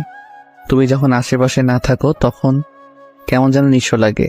এখন কেন যেন তোমার রাগ, অভিমান, থ্রেট সবকিছু ভালো লাগে। আমি তোমাকে ভালোবাসি রোজা, অনেক অনেক ভালোবাসি। কথাটা বলতে আমার হার্টবিট কয়েক গুণ গতিতে লাফাতে শুরু করলো। রোজা চুপচাপ আমার বুকের উপর শুয়ে আছে। জানি না ও আমার কথাগুলো শুনেছে নাকি। আমি রোজার কপালে একটা চুমু এঁকে দিলাম। কিছু সময়ের মধ্যে রোজাকে বুকের সাথে জড়িয়ে ধরে ঘুমিয়ে পড়লাম। সকালে সবাই একসাথে নাস্তা করছি। আব্বু আম্মু খুব সকালেই বাসায় এসে পড়েছে। হঠাৎ রোজা আব্বুকে উদ্দেশ্য করে বলল, আব্বু। মা বলে। আব্বু, আমি কিছুদিনের জন্য বাসায় যেতে চাই। রোজা কথাটা বলতে আব্বু আম্মু নেহা আমার দিকে তাকিয়ে আছে। সবার চাওয়ার ধরন দেখে আমার গলা দিয়ে আর খাবার নামলো না। পানি খেয়ে সবাইকে উদ্দেশ্য করে বললাম, তোমরা সবাই আমার দিকে এইভাবে তাকিয়ে আছো কেন? আজকে কি আমাকে একটু বেশি সুন্দর দেখাচ্ছে? কেন মা, এই গাধাটাই কি কিছু বলেছে? কিছু বললে আমাকে বলো, দেখো ওকে কি করি। আমি আহত দৃষ্টিতে আব্বুর দিকে তাকিয়ে আছি। আসলে কি ওনারা আমার বাবা মা, নাকি আমাকে রাস্তা থেকে কুড়িয়ে এনেছে? না, উনি কিছু বলেনি। আসলে আব্বু আম্মুকে অনেকদিন ধরে দেখতে মন চাচ্ছে, তাই ভাবলাম কয়েকদিনের জন্য দেখে আসি। ঠিক আছে যাও, আর এই গাধাটাকেও সাথে করে নিয়ে যাও। না, উনি বললো যাবে না, উনার কি যেন কাজ আছে। আমি একটু অবাক হলাম রোজার কথায়। বেকার ছেলের আবার কাজও আছে, সারাদিন খায় আর ঘুরে বেড়ায়। এখন বলছে তার নাকি কাজও আছে। আমার দিকে তাকিয়ে বলল, এখন আর নিতে পারতেছি না। আব্বুর কথা শুনে মন চাচ্ছে কেঁদে দেই। আমি কিছু না বলে ওখান থেকে উঠে রুমে চলে আসলাম। রুমে এসে একটা কথাই ভাবতে লাগলাম, রোজা আব্বু আম্মুর কাছে মিথ্যা কথা বলল কেন। কিছু সময়ের পর রোজা রুমে আসলো। আমার দিকে না তাকিয়ে ওর জামা প্যাক করতে লাগলো। ওরে অবহেলা আমার সহ্য হচ্ছে না। আমি খাট থেকে নেমে রোজার পিছনে গিয়ে দাঁড়ালাম। রোজা, বাসায় কেন যাচ্ছ? বললাম তো আব্বু আম্মুর কথা খুব মনে পড়ছে, তাই দেখা করতে চাচ্ছি। কয়দিন থাকবা? জানি না। বলেই ঘুরে আবারও ওর কাজ করতে লাগলো। আমি তোমার সাথে আসি। রোজা আমার দিকে তাকিয়ে একটু রাগী লোক নিয়ে বলল, না, কেন? তুমি যদি আমার সাথে আসো তাহলে রিয়া কি সময় দিবে কিভাবে? তাই তোমার আমার সাথে আসার কোনো প্রয়োজন নেই। এই মেয়ে, এত জেদি কেন বুঝলাম না। কিভাবে যে বলি ওকে ছাড়া আমি থাকবো কিভাবে? হঠাৎ রোজা বলল, রুম থেকে বের হও, কেন? আমি জামা চেঞ্জ করব। ও মাথা নত করে রুম থেকে বের হয়ে আসলাম। কিছু সময়ের মধ্যে রোজা রেডি হয়ে নিচে এসে সবার থেকে বিদায় নিয়ে বেরিয়ে পড়ল। আব্বু ড্রাইভারকে বলে দিয়েছে রোজাকে পৌঁছে দিতে। রোজা চলে গেল, কিন্তু একবারও আমার দিকে তাকালো না। আমি রুমে এসে দরজা লাগিয়ে বেলকনিতে এসে দাঁড়িয়ে থাকলাম। রোজাকে ছাড়া কেমন যেন খালি খালি লাগছে। কোনোভাবে রাত পর্যন্ত সময় কাটালাম, কিন্তু এখন আর ভালো লাগছে না। মন চাচ্ছে রোজার সাথে কথা বলতে, কিন্তু কি বলবো তা ভেবে পাচ্ছি না। রাত 10টায় মাথায় একটা আইডিয়া আসলো। একটু ভয়ে ভয়ে রোজাকে কল দিলাম। একবার রিং হতেই রিসিভ করলো। এমন মনে হচ্ছে মোবাইলের সামনে বসেছিল। হ্যালো। বলো, কেন কল দিয়েছো? এমন মনে হচ্ছে আমি আমার এক্সকে কল দিয়েছি। ডিনার করেছেন? এটা জানার জন্য কল দিয়েছো? না, মানে যা বলার জন্য কল দিয়েছিলাম তা ভুলে গিয়েছি। ঠিক আছে, তাহলে রাখলাম। বলেই কল কেটে দিল। বুঝলাম না এই মেয়েটা এত জেদি কেন। একটু কথা বললে কি এমন হয়ে যাবে? আর কেন ও আমার সাথে কথা বলবে? এখন পর্যন্ত কি আমি ওকে ভালোবেসে আগলে ধরেছি? না, একটাবার ওকে জড়িয়ে ধরে বলেছি যে আমি তোমাকে ভালোবাসি। না, একটাবার ওর সাথে ভালোভাবে কথা বলেছিলাম। যখন থেকে দেখা হয়েছে সেই দিন থেকে ওকে প্যারা ভেবেই চলেছি। যখন সামনে ছিল তখন ওকে দূরে পাঠাতে চাইতাম, আর এখনো দূরে চলে গিয়েছে। তাহলে আমার এমন কষ্ট হচ্ছে কেন? বেলকনিতে বসে রোজার কথা ভাবতে ভাবতে কখন যে ঘুমিয়ে পড়েছি মনে নেই। সকলে সূর্যের আলোয় ঘুম ভাঙল। ঘুম থেকে উঠে দেখলাম রাতে বেলকনিতেই শুয়ে পড়েছিলাম। ওয়াশরুম থেকে ফ্রেশ হয়ে এসে রোজাকে কল করলাম, কিন্তু ও কল রিসিভ করলো না। 4 থেকে 5 বার ট্রাই করার পরও ও রিসিভ করলো না। সকাল সকালই মনটা খারাপ হয়ে গেল। নিচে এসে সবার সাথে নাস্তা করতে বসলাম। চুপচাপ নাস্তা করে ভার্সিটির জন্য বেরিয়ে পড়লাম।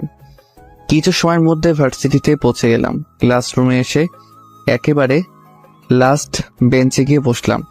একটু অবাক হলাম, আজকে হারামি 3টাকে দেখা যাচ্ছে না। হঠাৎ রিয়া সামনের বেঞ্চ থেকে উঠে এসে আমার পাশে বসলো। হাই, তুমি আমার কল রিসিভ করো না কেন? আস্তে আস্তে বলল, কারণ ম্যাডাম ক্লাস নিচ্ছেন। এখন ক্লাস করো, পরে কথা বলি। রিয়ার সাথে এখন কথা বলার কোনো ইচ্ছাই নাই। চলো না বাইরে যাই। আমি রিয়ার কথার কোনো উত্তর দিলাম না, চুপচাপ ক্লাস করতে লাগলাম। ক্লাস শেষ করে বাইরে এসে দাঁড়িয়ে আছি। পকেট থেকে মোবাইলটা বের করে স্ক্রিনে না তাকিয়েই নাইমকে কল দিলাম। কল রিসিভ করতেই বলল, ওই, তোমাকে বলেছি না আমাকে কল করবে না? ওই শালা, তুই আমার সাথে ফাইজলামি করছিস? ভালোভাবে কথা বলার তুই কোথায় এখন? ওই, তুমি গাঁজা সেবন করেছো নাকি?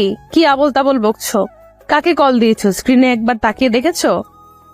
কাকে আবার কল করব? আমার বন্ধু নাইমকে কথা বলতে বলতে স্ক্রিনে তাকিয়ে দেখি আমি ভুলে রোজাকে কল দিয়ে ফেলেছি। সো সরি, আসলে ভুলে কল গিয়েছে। আমি জানি তুমি ভুলে কল দিয়েছো নাকি নিজ ইচ্ছায় কল দিয়েছো। আরে বললাম তো ভুলে কল চলে গিয়েছে। আর আপনি কথা এমন বাড়াচ্ছেন কেন? কি আমি কথা বেড়াচ্ছি? আরে তোর মতো ছেলেদেরকে আমার চিনা আছে, নিজ ইচ্ছায় কল দিয়ে বলে ভুলে চলে গিয়েছে। ঢং করছিস তুই আমার সাথে? দেখো, তুমি ভুল বুঝতেছো। তোমার সাথে কথা বলার আমার কোনো ইচ্ছাই নেই, আর আমার অনেক কাজ আছে। আর ভালোভাবে কথা বলো, তুই করে কিন্তু আমিও বলতে পারি।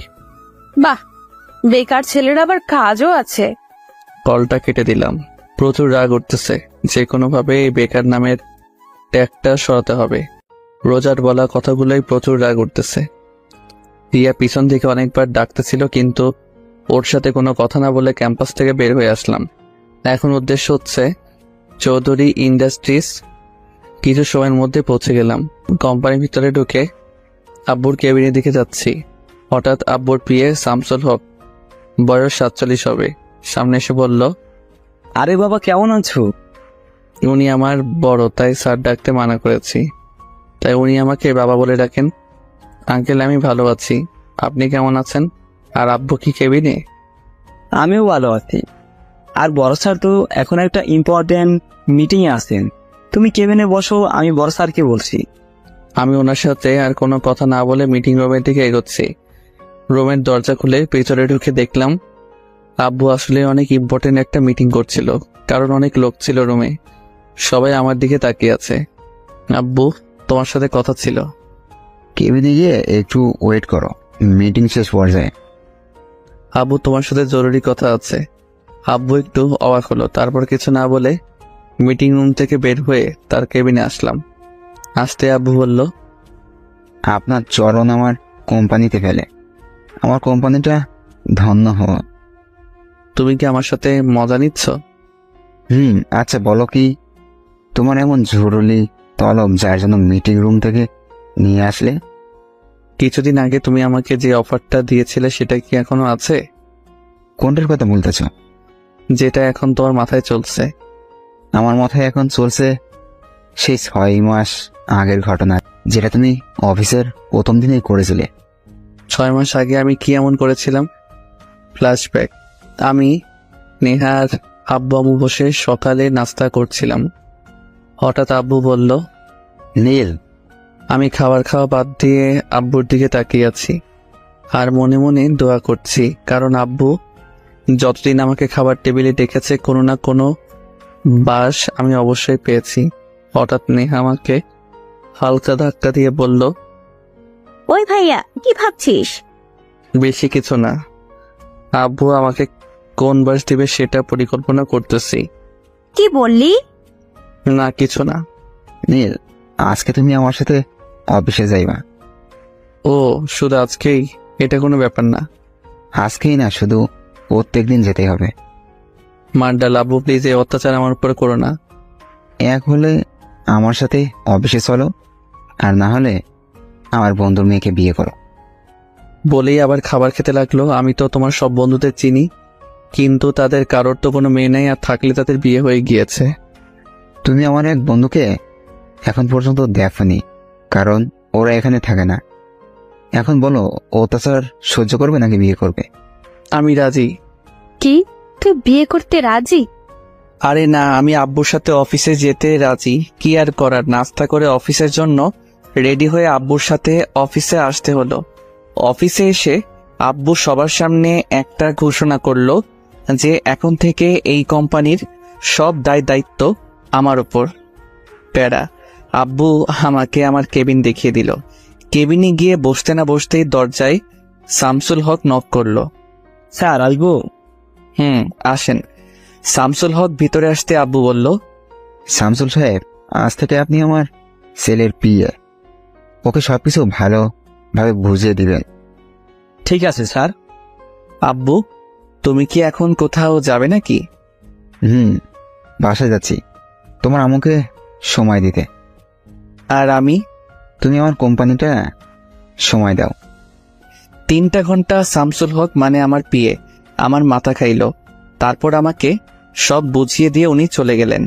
আর আমি এই সুযোগে আব্বুকে একটা মেসেজ করে অফিস থেকে পালিয়ে গেলাম। 2 দিন পর্যন্ত বাসায় না এসে হোটেলে থাকলাম, কারণ আম্মু বলেছিল আব্বু নাকি রেগে আছে। তাই আব্বু রাগ কমার পরই বাসায় আসলাম।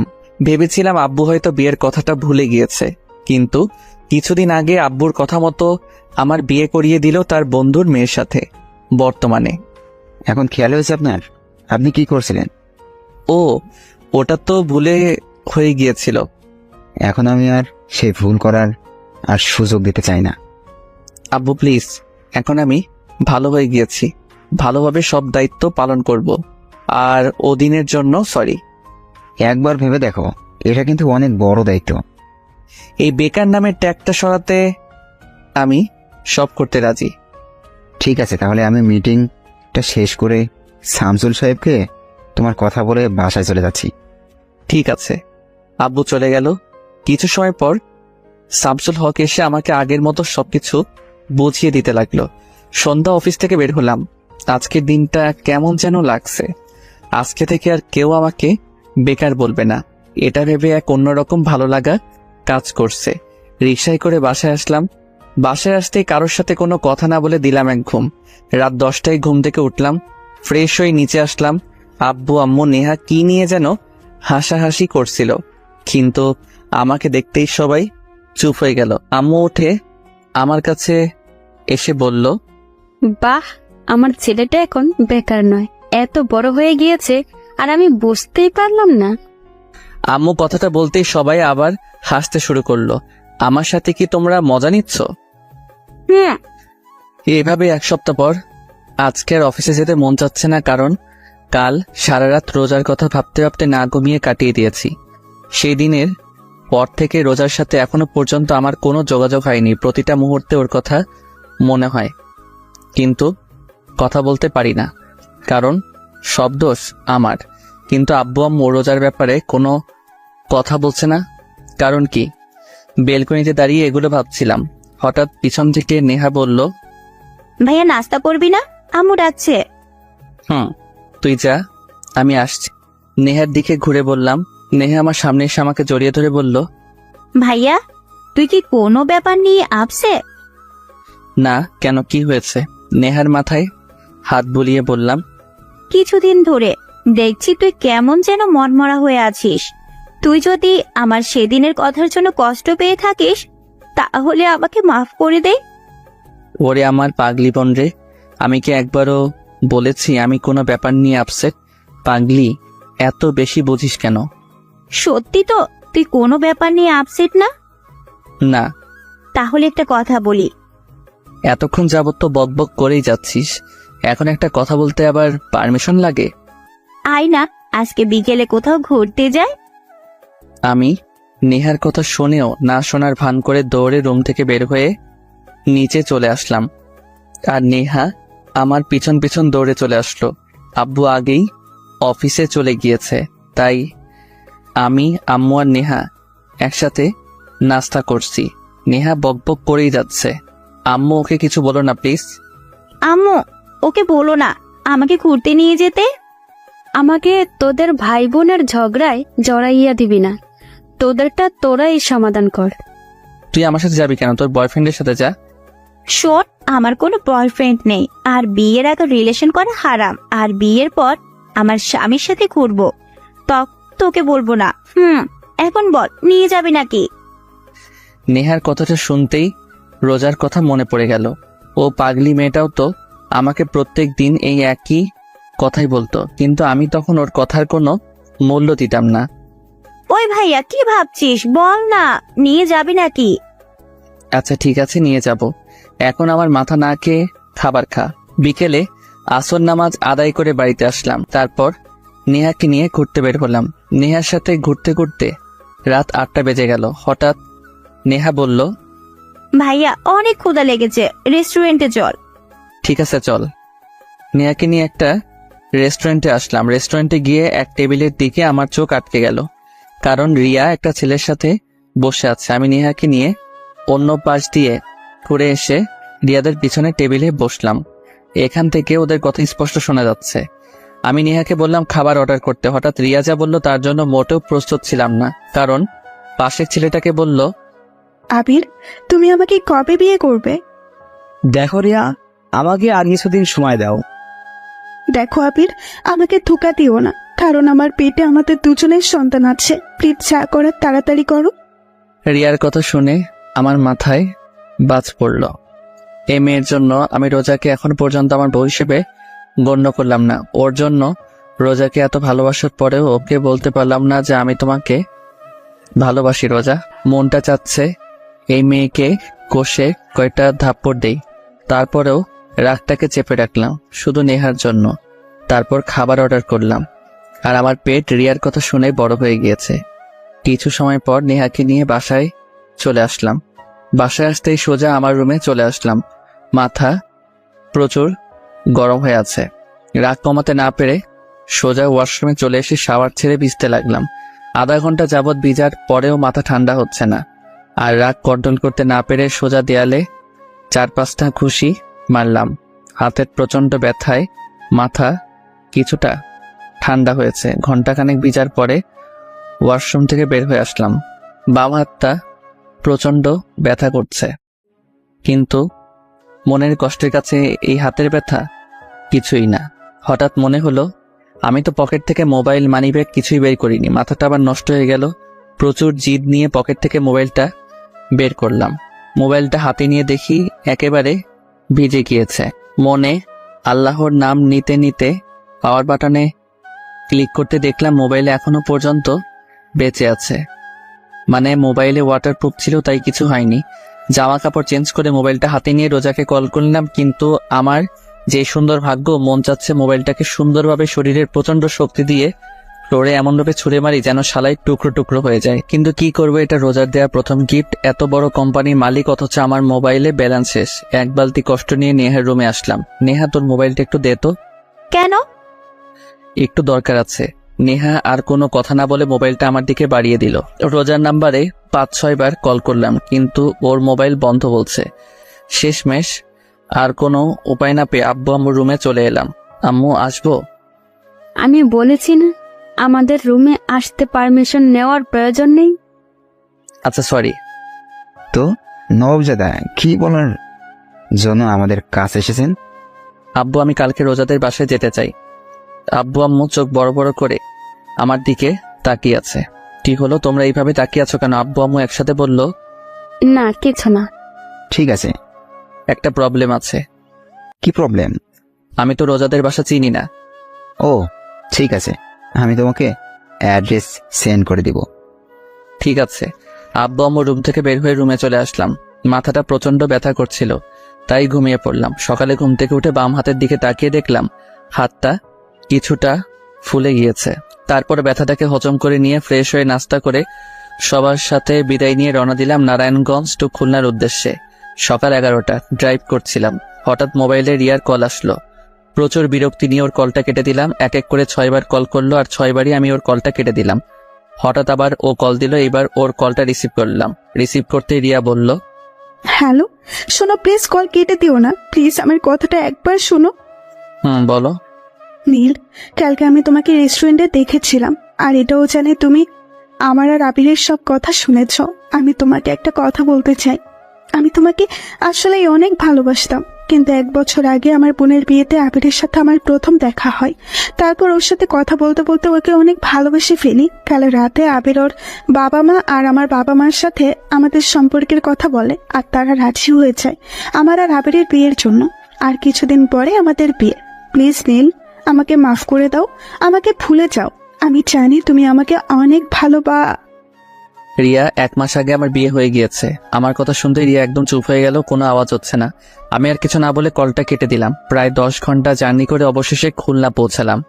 সন্ধ্যা 6টা, রোজাদের বাড়ির সামনে দাঁড়িয়ে আছি। ভিতরে ঢুকতে কেমন যেন ভয় লাগছে। বেশি কিছু না ভেবে কলিং বেল বাজালাম।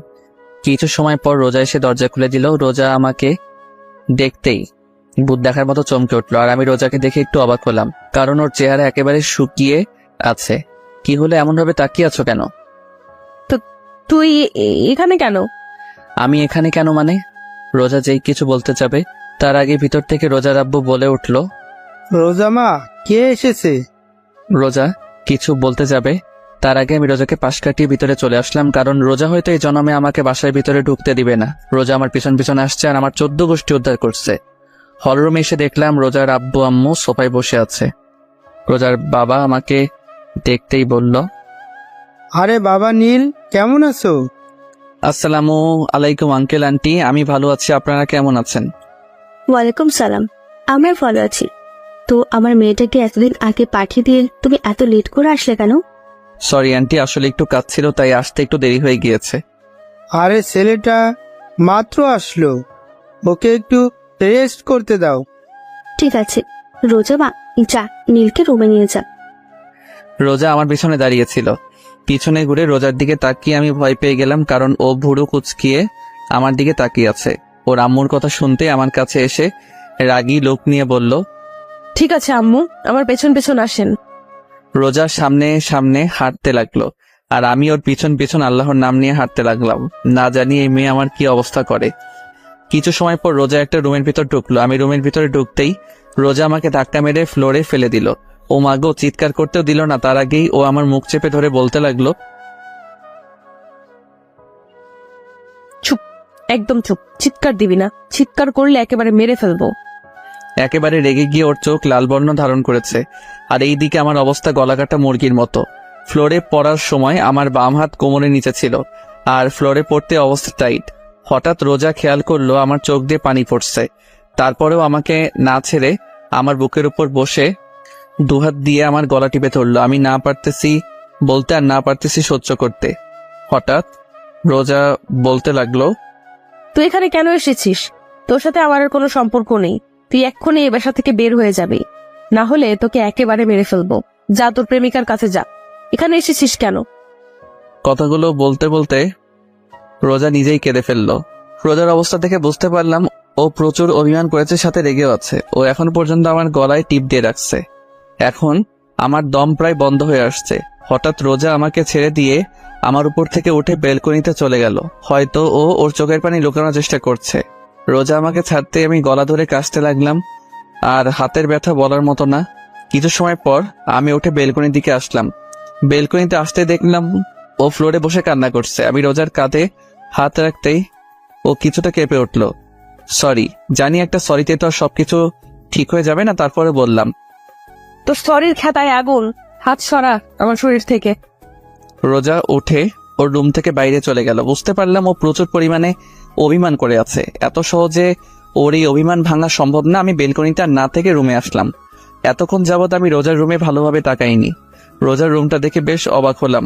ওর রুমটা পুরো গুছানো, সবকিছু সুন্দর করে সাজানো হয়েছে। কিন্তু আমার অবাক হওয়ার কারণ এটা না। আমার অবাক হওয়ার কারণ হচ্ছে বাম পাশের পুরো দেয়ালে রোজার আর একটা মেয়ের ছবি লাগানো। মেয়েটা রোজার থেকে কিছুটা বেশি সুন্দর আর মায়াবীও। কিন্তু আমি যতটুকু জানি রোজার তো কোনো বোন নেই, তাহলে এটাকে। আমি ওয়াশরুমে চলে গেলাম ফ্রেশ হওয়ার জন্য। কিছু সময় হাতের কবজি পানিতে ভিজিয়ে রাখলাম, কারণ আগের তুলনায় এখন আরো বেশি ফুলে গিয়েছে। কিছু সময় পর ফ্রেশ হয়ে ওয়াশরুম থেকে বের হলাম। বের হতে দেখলাম রোজা খাটে বসে নাস্তা খাচ্ছে। রোজা যেন আমার হাতটা না দেখে, তাই কবজি পর্যন্ত পকেটে ঢুকিয়ে রাখলাম। রোজা শুধু সাপের মতো ফোঁস করতেছে আর খেয়েই যাচ্ছে। ওকে এইভাবে দেখে আমার ভয় করছে, আবার হাসিও পাচ্ছে, কারণ প্রচন্ড রাগের কারণে ওর নাক, গাল, চোখ একেবারে লাল হয়ে আছে। আমি রোজার সামনে গিয়ে বললাম, এত জিদ করলে তোমার ব্লাড প্রেশার বেড়ে যাবে। আমার শরীর, আমি যা মন চায় তা করবো, তোর কি? আর তুই আমার বিছানায় বসেছিস কেন? বলেই আমাকে আবার ধাক্কা দিল, আর আমি খাট থেকে সোজা ফ্লোরে পড়ে গেলাম। আর পড়তেই আমার জান যায় অবস্থা। একেবারে চুপ হয়ে রোজার দিকে তাকিয়ে, কান দিয়ে গরম হাওয়া বের হচ্ছে। রোজা আমার অবস্থা দেখে অদ্ভুত দৃষ্টিতে তাকিয়ে আছে। রাতে সবাই একসাথে ডিনার করলাম। কিছু সময় কথা বলে রোজার সাথে রুমে চলে আসলাম। রুমে আসতেই রোজা বিছানায় পুরো মাঝ বরাবর শুয়ে পড়ল, আর আমি অসহায় দৃষ্টিতে দাঁড়িয়ে ওর দিকে তাকিয়ে আছি। অনেকক্ষণ হয়ে গেল, এখন আর দাঁড়িয়ে থাকা সম্ভব না, তাই সোফায় বসে পড়লাম। অনেক চেষ্টা করছি যেন ও একবার আমার দিকে তাকায়, কিন্তু তাকাচ্ছেই না। শেষমেশ আর কোনো জায়গা না পেয়ে সোফাতে শুয়ে পড়লাম। কখন যে ঘুমিয়ে পড়লাম বুঝতে পারলাম না। সকালে ঘুমিয়েছিলাম, হঠাৎ হাতে কেমন যেন ঠান্ডা ঠান্ডা অনুভব হচ্ছে, সাথে এমন লাগছে কে যেন কান্না করছে। হালকা চোখ খুলে দেখি রোজা আমার বাম হাতে বরফ ঘষে দিচ্ছে আর কান্না করছে। ও কান্না কেন করছে তা বুঝতে পারলাম না। হঠাৎ ও বলতে লাগলো, একবার শুধু ঘুম থেকে উঠে দেখো তোমাকে কি করি। আমাকে কাঁদাতে কি তোমার ভালো লাগে যে এত কাঁদাও? যখন থেকে আসছি তখন থেকে শুধু কষ্ট দিয়েই যাচ্ছ। আমাকে কষ্ট দিচ্ছ তা আমি মেনে নিলাম, কিন্তু তুমি নিজের হাতটার এই অবস্থা করলে কিভাবে? তাকে টাকা দিয়ে ফেলে দিয়েছিলাম তার জন্য হয়েছে নাকি? আবার নাকি কালকে আসার সময় আবার ওনার অ্যাক্সিডেন্ট হয়েছিল নাকি? এতক্ষণ যাবৎ রোজা কেঁদে কেঁদে এগুলো বলেই যাচ্ছিল। হঠাৎ রোজা উঠে বেলকনির দিকে দৌড় দিল। বেলকনি থেকে গাড়ি পার্কিং এর জায়গা দেখা যায়। আমার জানা মতে ও আমার গাড়ি দেখতে বেলকনিতে গিয়েছে। যে আসলে আমার অ্যাক্সিডেন্ট হয়েছিল নাকি। কিছু সময় পর আবার এসে হাতে বরফ ঘষে দিতে লাগলো। রোজার কাণ্ড কারখানা দেখে আমার প্রচন্ড হাসি পাচ্ছে, কিন্তু হাসতে পারছি না। ও যেই থ্রেড দিয়েছে আমি চোখ হালকা খুলে রেখেছিলাম। হঠাৎ রোজা আমার চোখের দিকে তাকালো, আর আমি সাথে সাথে চোখ বন্ধ করে ফেললাম। আমি মনে মনে ভাবছিলাম হয়তো দেখে ফেলেছে আমি জেগে আছি। হঠাৎ রোজা বলতে লাগলো, বুঝলাম না, এত ঠান্ডা বরফ তার হাতের মধ্যে লাগিয়ে রেখেছি, কিন্তু ঘুম ভাঙার নাম নিশানা নেই। সোফায় শুয়ে মরে গেল নাকি আবার? হঠাৎ আমার গলায় রোজার হাতের স্পর্শ পেলাম। আমি নিশ্চিত যে ও চেক করছে আমি বেঁচে আছি নাকি মরে গিয়েছি। আমি ওর এই কাজ দেখে আর ঠিক থাকতে পারলাম না, ফিক করে হেসে উঠলাম। আমি হাসতে গড়াগড়ি খাচ্ছি, আর রোজা আমার দিকে ভুরু কুচকিয়ে তাকিয়ে আছে। অনেক সময় হয়ে গেল, কিন্তু আমি এখনো পর্যন্ত হেসেই যাচ্ছি। এখন রোজার রাগ উঠে গেছে, ও দাঁড়িয়ে বলল, শয়তানটা মরে গেলেই ভালো হতো। বলেই রোজা রুম থেকে বের হয়ে গেল, আর আমি উঠে ফ্রেশ হতে ওয়াশরুমে চলে গেলাম। কিছু সময় পর ফ্রেশ হয়ে নিচে এসে সবার সাথে নাস্তা করে আবার রুমে চলে এলাম। রুমে এসে সোজা বেলকনিতে চলে এলাম। কিছু সময় পর রোজা রুমে আসলো। রোজাকে দেখে আমিও বেলকনি থেকে রুমে চলে আসলাম। রুমে আসতে দেখলাম রোজা মুখ ফুলিয়ে খাটে বসে আছে। ওকে এইভাবে দেখতে অনেক কিউট লাগছে। এখন আর খাটে বসলাম না, যদি আবার ধাক্কা মেরে ফেলে দেয়। তাই সোফায় গিয়ে বসলাম, আর এক দৃষ্টিতে রোজার দিকে তাকিয়ে থাকলাম। রোজা অন্যদিকে মুখ গড়িয়ে নিল, কিন্তু কিছুক্ষণ পরপরই আমার দিকে তাকাচ্ছে। ওর এইভাবে তাকানো দেখে আমার অনেক ভালো লাগছে। আরো কিছু সময় তাকিয়ে থাকার পর হঠাৎ রোজা বলল, এই আপনি অযথা আমার দিকে তাকিয়ে আছেন কেন? রোজার এইভাবে কথা বলা অনেক মজা লাগছে, কারণ ও কিছুক্ষণ তুই করে বলে, কিছু সময় তুমি, আবার এখন আপনি করে বলছে। আমি ওকে রাগানোর জন্য বললাম, আপু আমি আপনার ছোট, তাই তুমি করে বললেই ভালো হবে। ব্যাস, কাজ হয়ে গিয়েছে। রোজা তো তেলে বেগুনে জ্বলে উঠল। ওই আপু কাকে বললা? হ্যাঁ, তোমাকে আর কাকে বলবো, এখানে তো আর কেউ নেই। আজকে তোকে ছাড়বো না। বলেই খাট থেকে নেমে এসে আমার সামনে দাঁড়িয়ে আমার টি শার্টের কলার ধরে টেনে তুলে বলল, আমি তোর বোন লাগি কুত্তা? বউকে বোন বলতে তোর লজ্জা করে না? কিন্তু আমার বউ তো আমাকে ভালোবাসে না। কে বলছে আমি তোকে ভালোবাসি না? আমি তোকে অনেক ভালোবাসি। সত্যি? রোজা লজ্জায় লাল হয়ে গেল, আমার থেকে সরে গিয়ে বেলকনিতে চলে গেল। আমি রোজার পিছন পিছন বেলকনিতে চলে আসলাম। রোজা এক মনে আকাশের দিকে তাকিয়ে আছে। আমি রোজার পাশে দাঁড়িয়ে বললাম, সরি। কেন? আপু বলার জন্য। রোজা কিছু বলল না। আচ্ছা তোমাকে একটা প্রশ্ন করি, দেয়ালে তোমার সাথে যেই মেয়েটার ছবি, সেই মেয়েটা কে? আমার বেস্ট ফ্রেন্ড ফারিয়া। ও বলেই বাইরে তাকিয়ে রইলাম। ও আর বেঁচে নেই। কি? কেন, কি হয়েছিল? রোজা যা বলো তার জন্য মোটেও প্রস্তুত ছিলাম না, কারণ ওকে কিছু লোক ধর্ষণ করে মেরে ফেলেছে। হোয়াট? 6 বছর আগে একদিন আমি, ফারিয়া, রুহি আর মিম কলেজ থেকে বাসার দিকে ফিরছিলাম। সেদিন ফারিয়ার বার্থডে ছিল, তাই আমরা বললাম আজকে একটু ঘুরে তারপর বাসায় যাব। তারপর আমরা তাই করলাম। 4 জন একসাথে রাস্তায় হাঁটতে লাগলাম আর একে অপরকে পচাতে লাগলাম। রাস্তাটা একটু নিরিবিলি ছিল, তত একটা মানুষ ছিল না। হঠাৎ ফারিয়া বলল, দোস্ত তোরা আইসক্রিম খাবি? আমরা রাস্তার যেই পাশে ছিলাম তার বিপরীত একটা পাশে একটা দোকান ছিল। ফারিয়া হনহন করতে করতে দোকানে চলে গেল, আর আমরা 3 জন ফারিয়ার কাছ থেকে হাসাহাসি করছিলাম। কিছু সময় পর ফারিয়া দোকান থেকে আইসক্রিম নিয়ে আমাদের কাছে আসছিল। যেই রাস্তা পারাপার করতে যাবে সেই সময় ওর সামনে একটা গাড়ি এসে থামলো। গাড়ি থেকে ফারিয়ার এক্স বয়ফ্রেন্ড আর ওর এক বন্ধু বের হয়ে এসে ফারিয়াকে জোর জবরদস্তি করে গাড়িতে উঠিয়ে আবার চলে গেল। আর আমরা 3 জন ওখানেই দাঁড়িয়েছিলাম। আমরা ভেবেছিলাম হয়তো ওরা প্র্যাঙ্ক করছে, কিন্তু 10 মিনিট পার হয়ে গেল, কিন্তু ফারিয়ার আসার কোনো নাম নেই। ওর মোবাইল ট্রাই করলাম, কিন্তু মোবাইল বারবারই বন্ধ বলছে। এখন আমাদের 3 জনের টেনশন হতে লাগলো। আর কিছু না ভেবে ফারিয়ার আব্বুর কাছে কল দিলাম। ফারিয়ার আব্বু ব্যবসায়ী ছিলেন আর আম্মু স্কুল টিচার। কয়েকবার রিং হতেই কল রিসিভ করলো। তারপর তাকে পুরো ঘটনা খুলে বললাম। বিকেল 6টা পর্যন্ত সবাই ফারিয়াকে খুঁজেছি, কিন্তু কোথাও পাইনি।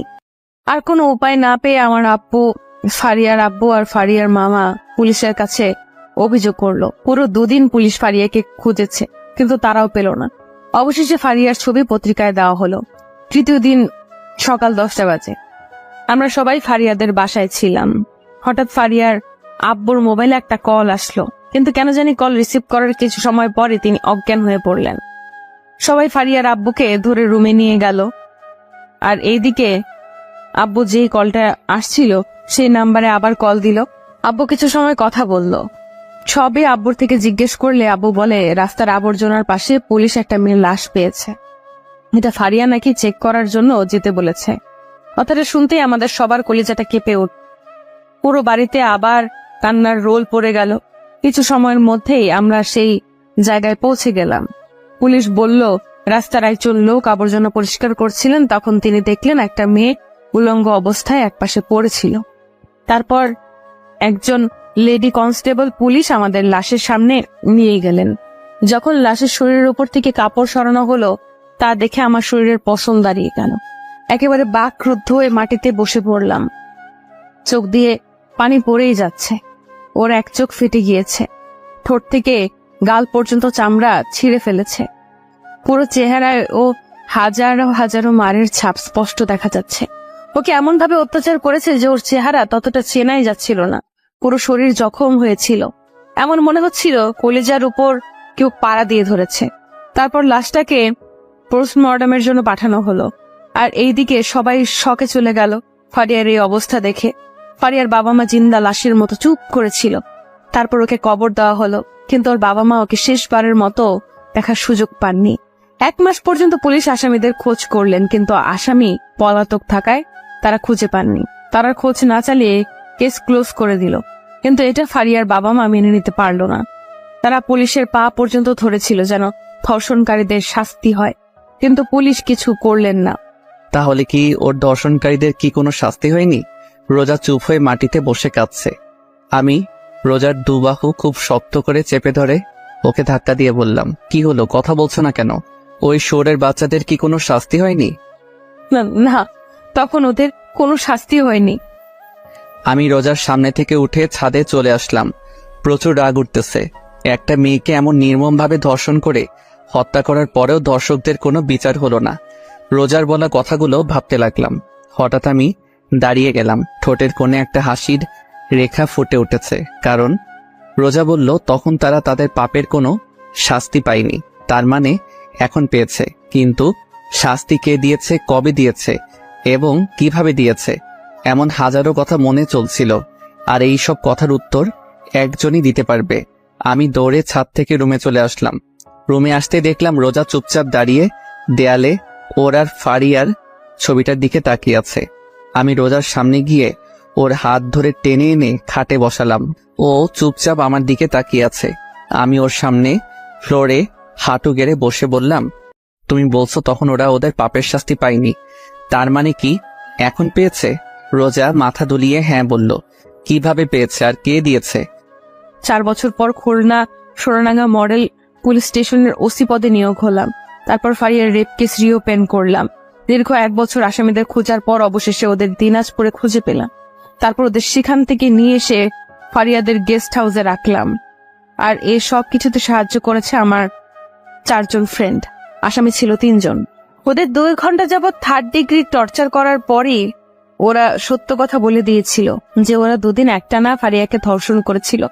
তারপর ওকে মেরে রাতে আবর্জনার কাছে ফেলে দিয়ে ওরা পালিয়ে যায়। লাগাতার 4 দিন ওদের টর্চার করা হলো। টর্চার করার সময় ওরা শুধু ওদের মেরে ফেলার জন্য অনুরোধ করত। তার পরের দিন কোর্টে ওরা যে ফারিয়ার রেপ করেছে তার এভিডেন্স পাঠিয়ে দিলাম। কোর্ট থেকে ওদের মৃত্যুদণ্ডের আদেশ আসলো। তারপর মাঝ রাস্তায় সবার সামনে ওদের ক্রস ফায়ার করে মেরে ফেলা হয়, যেন পরের বার আর কোনো মেয়ের ধর্ষণ করার কথা কেউ ভাবতেও না পারে। তো ফারিয়ার বাবা মা খুশি হয়নি যে তার মেয়ের ধর্ষণকারীদের শাস্তি হয়েছে? যেদিন ফারিয়ার রেপ কেস ক্লোজ করে দেওয়া হয় তার কিছুদিন পরে আঙ্কেল আন্টি সুইসাইড করে মারা যান। ও, তারপর রাতে ডিনার করে এসে বেলকনিতে বসে আছি আর রোজা রুমে চুপচাপ বসে আছে। বেশ কিছু সময় পর রুমে আসলাম। বিছানার একপাশে দাঁড়িয়ে বললাম, একটা কথা বলি।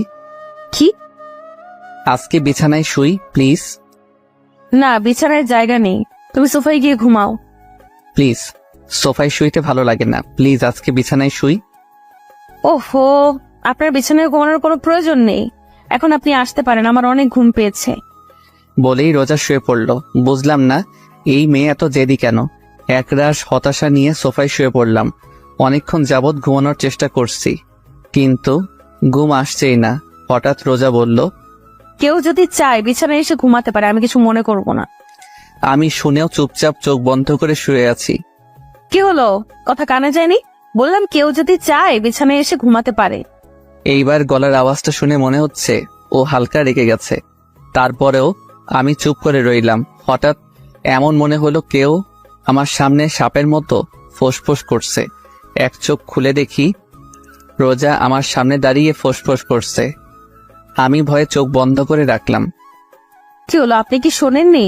আপনাকে বিছানায় গিয়ে ঘুমানোর জন্য বললাম। আপনি কি আমাকে বলছেন? আপনাকে ছাড়া এই রুমে কি অন্য কেউ আছে? সরি আপু, আমি এখানে ঠিক আছি। আমার অনেক ঘুম পাচ্ছে, আপনি এখন আসতে পারেন। এই আপু কাকে বললা? হ্যাঁ, আপনাকে ছাড়া এই রুমে কি অন্য কেউ আছে? রোজা আমার গলায় টিপ দিয়ে বলল। তোমাকে আমি একেবারে মেরে ফেলবো আর একবার আমাকে আপু বললে। তো আপনাকে আমি কি বলবো? বউয়ের বাইরে যদি অন্য কিছু বলিস তাহলে তোকে মেরেই ফেলবো। কথাটা বলতেই রোজার রাগ এক মুহূর্তে লজ্জায় পরিণত হয়ে গেল। কারণ ও আমার বুকের উপর বসেছিল। সেকেন্ড মধ্যে আমার বুক থেকে নেমে গেল।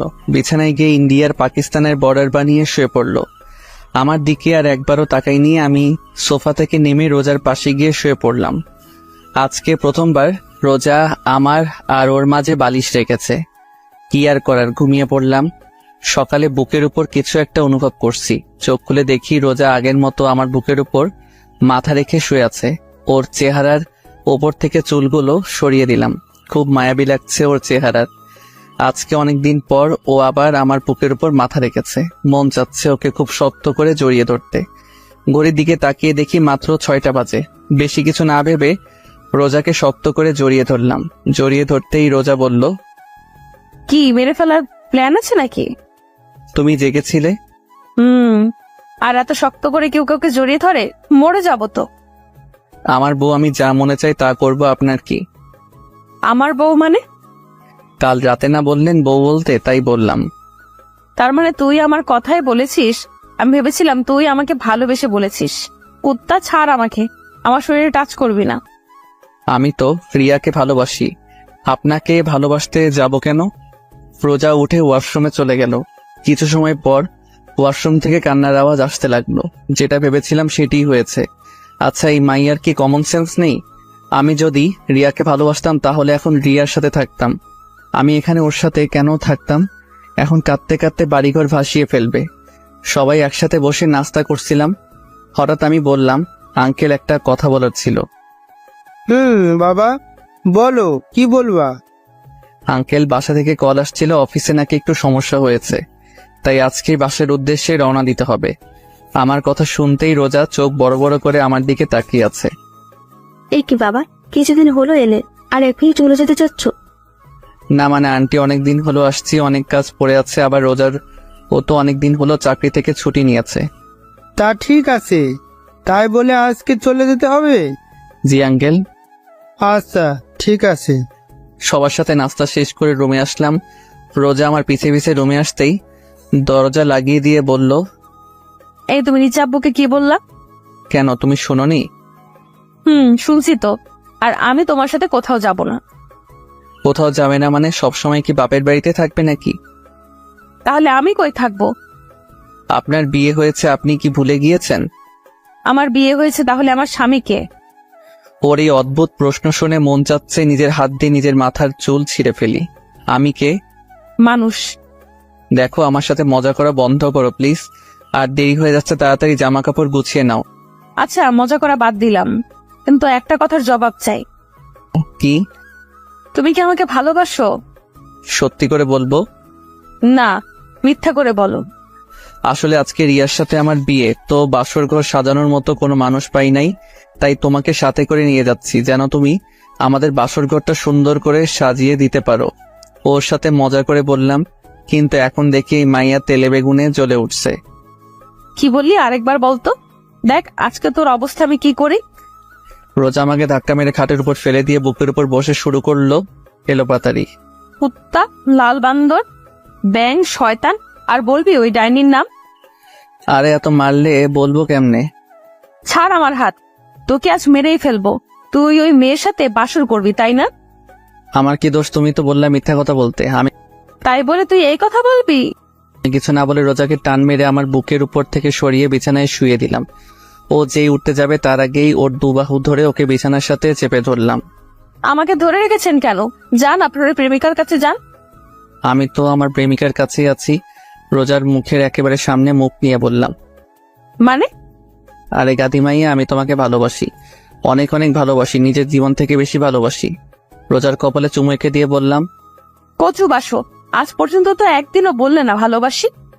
সরি সোনা, প্লিজ রাগ করো না। তোমাকে অনেকদিন বলার চেষ্টা করছি কিন্তু কোনোদিন বলতে পারিনি। আমি তোমাকে আসলে অনেক ভালোবাসি। সত্যি তুমি আমাকে সত্যি ভালোবাসো?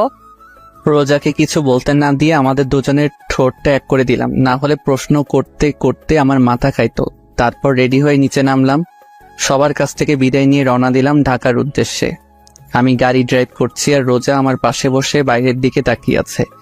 হঠাৎ রোজা আমার দিকে তাকিয়ে বলতে লাগলো, জানো আজকে আমি অনেক অনেক খুশি, কেন? কারণ এই ভিতর ডিম শেষমেশ আমাকে ভালোবাসি কথাটা বলতে পারলো। তুমি কি আমাকে ভিতর ডিম বললা? গাড়িতে কি আর কাউকে দেখতে পেয়েছো?